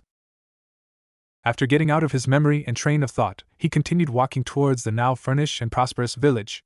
Wooden broken down buildings were now replaced with furnished carpeted rugs, chimes hanging from store windows, newly made windows to replace the old broken ones, children running and playing happily, the villagers shouting and yelling their prices out to the populace. At reasonable price too. All this from Team 7 and Team Myakuno's assisting in ruining Gato's hold of the village and bringing peace and hope once more. Now he just needs to find the client of said mission, to get what he came for done, along with getting back in time for the third part of the Chunin exams. With his root Anbu secretly getting info from the village, he has set his eyes on some promising ninjas that could really benefit for the future for Konoha. One of them, of course, is Naruto Uzumaki. The blonde ninja is now also growing on the man. He reminded him of so much like the fourth Hokage that it wasn't even funny. Especially that guts and drive, to never giving up his dreams or friends. Then there was the heiress, Hinata Hyuga. He was no fool when he sees great ninjas in the making. Hinata may have been self-conscious of herself and skills, along with being shy, but deep down, he knows there is a fierce lioness awaiting to burst out and show the world that she is no mere weakling. Also, who knows what combination the young girl will make with Uzumaki-san. The list of ninjas is a long one, but the most he is really disappointed in was Sasuke Uchiha. The brat was spoiled, arrogant, too much of amo and loose cannon. He cares for only one thing, and that is revenge against his brother Itachi Uchiha. Ah well, he will deal with Sasuke after the exams. Right now he has more important and secret matters to attend to. Walking in one of the shops, moving the hanging paper away, he saw a man, smiling and giving groceries to one of his customer, and watched them leave. Welcome. How may I help you, sir? The man asked, blinking at Danzo for the many bandages that cover half his face. I hope you can. For you see, I'm from Konoha, and 1 month ago, we sent 2 teams here by Team 7 and Team Myakuno? Then Danzo opened his eyes a bit in shock, seeing the man chuckle a bit, along with saying, well then, if you happen to see Naruto, along with Team Myakuno, can you thank them for me? You see, Naruto came to my shop and bought as many food he could for Tazuna family, along with spending a lot of money. Even though the price was low, I was really surprised to see him go out of the way just to give this village some money. He laughed a bit, while starting to clean his counter. Earning a smile from Danzo, then Team Myakuno came couple weeks later and saved my store by Gato's thugs, who wanted to trash the place and steal the money. If it wasn't for their sensei's quick reflexes for submission them into the ground, I would have been killed, he exclaimed while looking up to the bandaged man, showing how sincere he was for the help. Now you said you're looking for Tazuna? Well then, all you have to do is continue on this road, then make a slight right past the carpenter building. From there you should be entering a small grove forest that will lead you to his house, he explained, seeing Danzo nodding and following all the directions and details that were given to him, turning back to the store clerk with a nod and smile. Thank you, and I will give Naruto and Team Myakuno your thanks. Till then, hope your business goes well, he finished while bowing down to the store clerk, in return bowed back and left the store to continue his trek to find Tazuna. After some time traveling, he managed to reach to the home along with greeting Tazuna and his family. He couldn't believe how much praise he'd put into Naruto, Kakashi, and the backup team that helped them out so much in their time of need. After getting done with the story of how Sasuke kicked Naruto out the window, this would be the best time for anything to ask. Sitting down the teacup onto the table, and folding his hands together, he then asked, if I may ask Tazuna, during the squabble with Uchiha and Uzumaki, have you seen where Naruto has fled? Tazuna hummed to himself, sitting down the whiskey bottle on the table, and thought it through. Now that you mention it, Mia and Haku said he ran north from the house, after getting spit and kicked from Sakura. I'm surprised the boy's emotions were still intact, after coming back to aid his team. Then again, he had many friends worry about him. Any reason you may want to know? He questioned with a raised eyebrow. Knowing how protective Kakashi and Mia were with Naruto, from just being next to the boy, they gave off very big threat notes, of do anything to harm Naruto, you will have to answer to me kind of feel. Well, I heard vaguely in his mission reports that he used an unknown jutsu that he acquired right before the fight with Zabuza and a mind control Haku. At the same time, the date and time of his return matches with the time zone of his disappearance, he said, bringing a hand up to his chin. Along with Tazuna nodding, then spark an interesting theory to Tazuna. Hey, this might sound crazy, but if I recall correctly and if memory serves me right, there is this abandoned, destroyed village not too far from my house. You think that have something to do with Naruto's return? He wondered, getting a wide-eyed Danzo response. I never heard of an abandoned village residing close to this village. Well, why not? The taste of adventure awaits for anyone. It might have connections. If you don't mind, Tazuna, if you could lead the way to said village? He asked with a smile and getting up, by pushing against his cane. Along with Tazuna nodding with his own smile and lead the way to the place that Naruto probably disappeared from. The pathway to the village was indeed a bit winded and treacherous. There were a couple of times where Danzo unit had to grab him or Tazuna from slipping of the muddy mountainside, giving both the idea that Naruto must have fell from there, and somehow finding the village with luck. Jumping from small flat of oval rocks that acted like stairways. Both Danzo and Tazuna carefully timed each jump, along with grabbing onto some of the trees that stand tall and mighty, to having some branches breaking from their feet with each step they make. Finally reaching to the bottom of the path, they were surprised to see a huge arc-like gate, tilted downward a bit, with green moss covering most of the words on the top. But they could clearly make out some handprints that belonged to probably Naruto, with the words of Uzushiogekyu written on the sign. Well, it's still here after all these years. So exactly, then stop in mid-sentence, seeing that Danzo was very quiet, even showing some slight shaking from his hands. Raising an eyebrow, he watched quietly at Danzo, who glided his hand around the arc gates, as he walked slowly in the village. Following him inside, Tazuna was started to get the feeling that Konoha and this village were probably once allies. So without any second thoughts, Tazuna grabbed his straw hat and laid it against where his heat is, along with Danzo clasping his hands together, as they give prayers to the people of the village, who lost their lives from the many wars they went through. Once they were done for the prayer and paying respects, Danzo silently walked up to a brown dirty covered doll. He lifted up from the ground and just examined it slowly. War is such a terrible thing, wouldn't you agree, Tazuna? He suddenly asked, getting a small yeah from the man, staring all around the destruction for the village. Naruto is probably the last Uzumaki from this village. This caused Tazuna to widen his eyes and quickly stare at Danzo with shock. No wonder the boy felt like he was at home here. So that conversation about Uzumaki's being weak? He was about to finish that thought, before Danzo spoke up once again, at the same time carefully placed the war-torn doll on a windowsill, sitting and having its arms lay against its lap in mannerism, to being polite.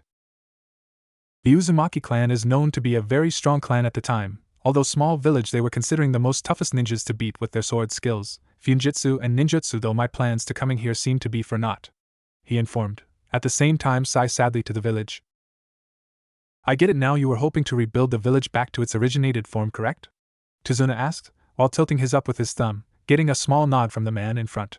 Well, I would like to say I would gladly rebuild the village, but even then, if other nations were to hear the Whirlpool village being brought back, it would cause another great destruction from other nations, and you're right. I guess bringing the village back will cause confusion, along with the lines of everyone wanting to destroy it. Plus, your village might get in the way too. Sorry for troubling you, Tazuna, he said apologetically to Tazuna, who just waved it off with a smile and chuckle. Hey, you shouldn't be feeling sorry.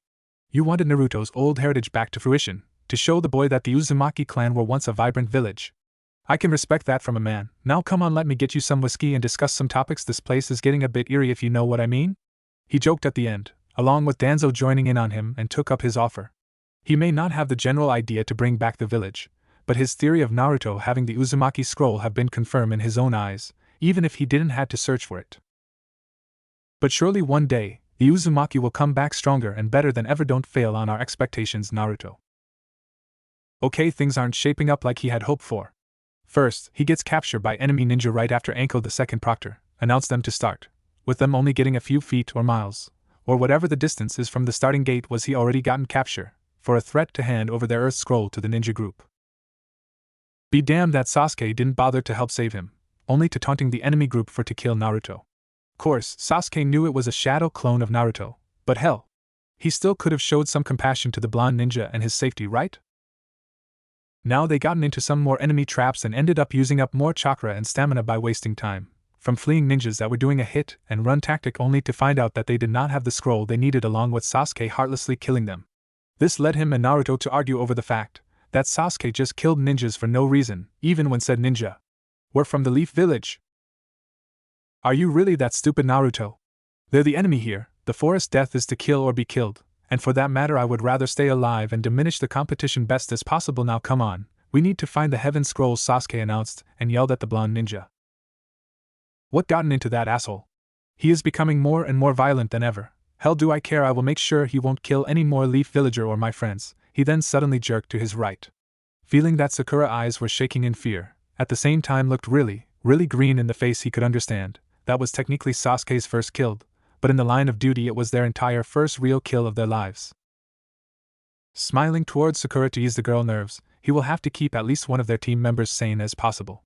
Don't worry, Sakura, I know Sasuke right now is acting like an ass, but as long we stick together, we will be alright and be able to find that Heaven Scroll, he announced at the same time giving her his signature fox-like grin. Seeing the girl still a bit frightened all the while shifting her eyes left and right in question, just let a small smile cross her face and nodded. You're right, Naruto, we are all tense from the exams, that we shouldn't forget that we have each other, she said with pure intentions behind those words. Building up trust with Naruto is going well for her, and to be perfectly honest with her own self, Naruto isn't that bad of a guy that she thought he would be. Oh great, Sakura, now you're getting a conscious? Get a hold of yourself, just become friends with Naruto, learn where he got that jutsu from and then give whatever scroll he has to Sasuke with no problem. Or she would have continued that thought, only to have Sasuke shout out to them to watch out, which Naruto quickly shoved Sakura away, causing her to land or crash land into a large tree branch, as she quickly looked up in fear of seeing Naruto getting a full blunt attack of the wind jutsu that was fired from somewhere. Naruto!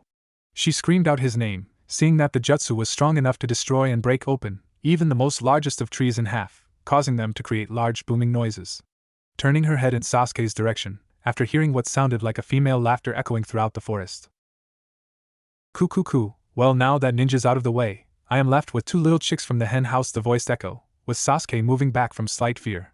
Seeing a woman started morphing out from the inside of the branch he was standing on, licking a very long tongue across her lips, staring hungrily at Sasuke. Ah, what's the matter, Sasuke-kun? Going to soil yourself after seeing something simple as a mold jutsu? The woman taunted, causing Sasuke to shake even more along with feeling very high-level ki that was oozing out from the said woman. Why, what gives? My body, it won't move no matter what I tell it to do, it won't fragging move, he thought to himself, watching the woman slowly approach him, still staring hungrily at him, chuckling darkly and enjoying the fear that was rolling off from the boy. Oh my, is this what all Uchihas have become recently? Nothing but scared little ducklings who lost their mommy and want to cry out for them? She chuckled, then quickly ducked from a fireball jutsu that Sasuke let out, to blink at the charging Uchiha who was in rage. Don't you dare call me a duckling again! He screamed at the woman, throwing some kunais at her, which she easily dodged them by bending her body back and twisting it a bit from Sasuke's downward kick that broke a piece off from the bark. Before he could recover though, she then wrapped a loose arm around his leg, tripping on the branch at the same time, spinning him all around, banging and scraping him across the tree branch, causing droplet of blood to fly out from the boy's face. Then with a mighty force and tug of the body, she threw Sasuke far from her, making the boy slam up against the tree bark, indenting him in it while falling forward, to getting caught by Sakura. Sasuke, are you alright? She asked the boy, who was coughing up blood from his mouth, staining the very ground they were standing on. Then both of them looked up, towards the approaching woman, who then leaped forward, slithering towards the two kids with incredible speed, Sakura trying to defend themselves by pulling out a kunai, only to get thwack in the face by her fist punching Sakura across the cheek. Followed by Sasuke, who went flying from a powerful kick in the stomach, causing the two kids to bounce off the ground. How pathetic. I was expecting more of a challenge from the last remaining Uchiha, but I guess he still hasn't hatched from his egg, she taunted, only to get blasted by a flying phoenix flower jutsu that exploded with each contact that landed on her, sending her flying. Along with multiple exploding kunais from her left, that Sakura threw after recovering from her flight. Both the jutsu and phoenix flowers caused an overly huge explosion that covered a good range and caused a smoke screen to appear where the woman was. Both Sakura and Sasuke landed next to each other, breathing a bit heavily. Well, Sasuke breathing heavily while Sakura was shaking badly from what just happened, along with keeping the kunai in her grip tightly. Before any of them saw it, they saw their deaths right before their eyes, both of them getting shredded with blood spurting out of their bodies, with arms and legs falling off, along with their heads being decapitated. Then it all stopped right before their eyes, also making them both fall to their knees, throwing up whatever they had for lunch that noon.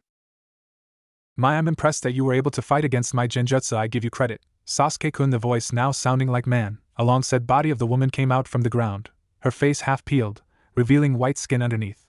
Reaching up and unpeeling the skin that was destroyed from the multiple attacks, to reveal a man with snake-color slit eyes, with his long tongue licking across his lips, caused Sasuke and Sakura to tremble before him. Now, what should I do next? He asked himself out in the open, chuckling deeply towards the scared genin, along with Sasuke taking out the scroll they had, causing Sakura to widen her eyes from this. Sasuke, is he really that strong for you to give up the scroll like that? She thought to herself, questioning if she should stop Sasuke from giving up their only scroll. Here, take it. Now go and leave us alone, Sasuke announced, with fear in his voice, only to widen his eyes for the man. Just increase his laughter tenfold at the same time, looking up into the sky. Well, take it.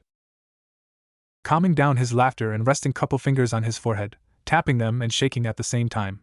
You know, Sasuke, I didn't come here for the stupid scroll. I came here to get you, he shouted while causing everyone to widen their eyes, at the same time Sakura turning green a bit. Now hold still so I can give you a going away gift. He then stretched out his neck that looked very unnatural to their eyes, shooting forward with his mouth wide open and ready to bite down on Sasuke. Wind-style crescent slash, shouted Naruto, who was flip-kicking downward, sending huge blades of winds towards the outstretched man. The man was getting really close to Sasuke, only to get blown away from the boy, by getting pounded by different sets of wind blades that cut his neck open. For Naruto to land right in front of Sasuke and Sakura, breathing a bit heavily from using the jutsu, he turned his head around to stare at his teammates. Are you two okay? He asked them, getting some nods from Sakura and a TSK from Sasuke, but a slight nod from the boy is all he needed. Smiling at them and then getting serious, he turned around with a scowl on his face, to stare at the man who somehow melted into mud, to reappeared couple of feet from where Naruto is standing. Dude, do you have some pedophile gayness going on that you wanted to give Sasuke a hickey? Naruto shouted, causing everyone there to sweat drop from Naruto's declaration, at the same time shudder at the idea. Only for the man to twitch his eyebrows profusely at the blonde ninja for even saying that. Shut up, boy, what I do with my gifts is none of your business. So you just confirm you're a gay pedophile then? You gross, see what happens when you're wanted, Sasuke? You attract even weirdos, he announced, while jumping away in time from the man's crescent kick. Hey, easy there, I didn't say there was any harm to liking Sasuke like that, Naruto shouted, this time dodging the man's outstretched head that almost head-butted him. Would you shut up, boy? How dare you make fun of me, Orochimaru, one of the three Sanins? He shouted out to the blonde ninja, only to get blasted once more by Naruto's crescent slash jutsu, with the boy karate chopping his hands repeatedly at Orochimaru, while at the same time getting out of the way by some weird snake jutsu that exploded on the tree behind him. Whoa, that was close. This guy just said he is a Sannin, right? Does that mean a Sannin is stronger than Chunin? He thought to himself, then quickly jump off the tree branch from another wave of exploding snakes.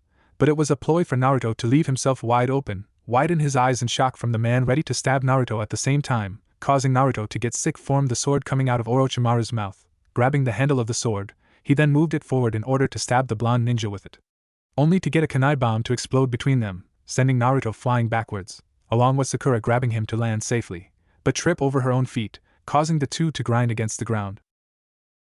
Gah, Sakura, you thanks, he quickly shouted, while getting up slowly, with Sakura who got up to her knees breathing badly. You are welcome, Naruto, sorry about the bomb, the only thing I could look out, she shouted, only for Naruto to get tangled up by Orochimaru's long snake-like tongue. Naruto! She screamed out to the boy. Getting pulled along the ground, looking up with wincing eyes, he saw that Orochimaru is ready and willing this time around to finish off the boy, So quickly thinking ahead, he started forming some hand seals from the Uzumaki scroll. "Here we go, ninja art chakra chains," he shouted out, making Orochimaru to widen his eyes from pure shock. Letting go of the boy from his tongs grip, he quickly slammed to the floor and slithered away from multiple gold-like chains that came bursting out from the ground, trying to ensnare Orochimaru in one of them, to prevent the Sannin from getting away from him. This surprised everyone, including one enraged Uchiha. "How the hell is the idiot this strong? I should have that power, not him. Wait. What am I doing? This is my chance to strike Orochimaru down. If I kill him a Sannin, then that would make me a very strong ninja," Sasuke shouted, while moving ahead to follow Orochimaru. Naruto, seeing this, cursed out to the idiotic bastard. "You idiot, don't get in the way of the chains, I can't cancel them out right away," Naruto shouted, only to be ignored by the Uchiha. Trying his best to keep the chains from grabbing Sasuke was really pointless, since they are very erratic with their directions. "What do you mean, Naruto?" Sakura asked in panic, seeing some blood pulling down from the boy's mouth, and could have swear that his teeth were growing, along with something pushing his pants back. Well, where his she would say a word, but now not that time to be looking there and focus of what Naruto meant. "It exactly what I mean, Sakura. This jutsu has zero control for what I've tried perfecting it with Hinata and the others. Once it's released, it won't stop until it grabs somebody and immobilizes them," he informed her, while vivid memories of said girls moaning out from the chains rubbing against them, mostly Ino and Hinata, since the chains were trying to grab Haku at the time, who was dodging them pretty well, only to get trapped in the corner by the chains, then Naruto passing out from using too much chakra. "If Duck-ass boy gets caught in one of these, the gay pedophile will have his way with Sasuke, and I do not want that burn in my head," he shouted, only to charge forward away from Sakura. "What are you doing, Naruto?" "I'm going to confuse the chakra chains into thinking I'm the opponent," he shouted back towards her, while at the same time got punched across the cheek and went through a couple of boulders, from Orochimaru suddenly making a U-turn, seething from the boy, still calling him a gay pedophile, along with cancelling out the chakra chain jutsu that Naruto performed. "For the last time, boy, I am not gay." "You could have fooled me," Naruto called out behind Orochimaru, sending the snake bastard flying with water-style bubble bomb, fire-style fireball jutsu. Both boys shouted out their best jutsus they had in their disposal, which they succeeded in making direct contact on Orochimaru, causing a huge smokescreen to appear from where he was standing. Both boys were drained from using so much chakra. Sakura, being surprised how Naruto was behind Orochimaru, quickly remembered that Naruto specializes in shadow clones, which means the Naruto Orochimaru attacked was a fake. But how did Naruto get the chance to make a shadow clone?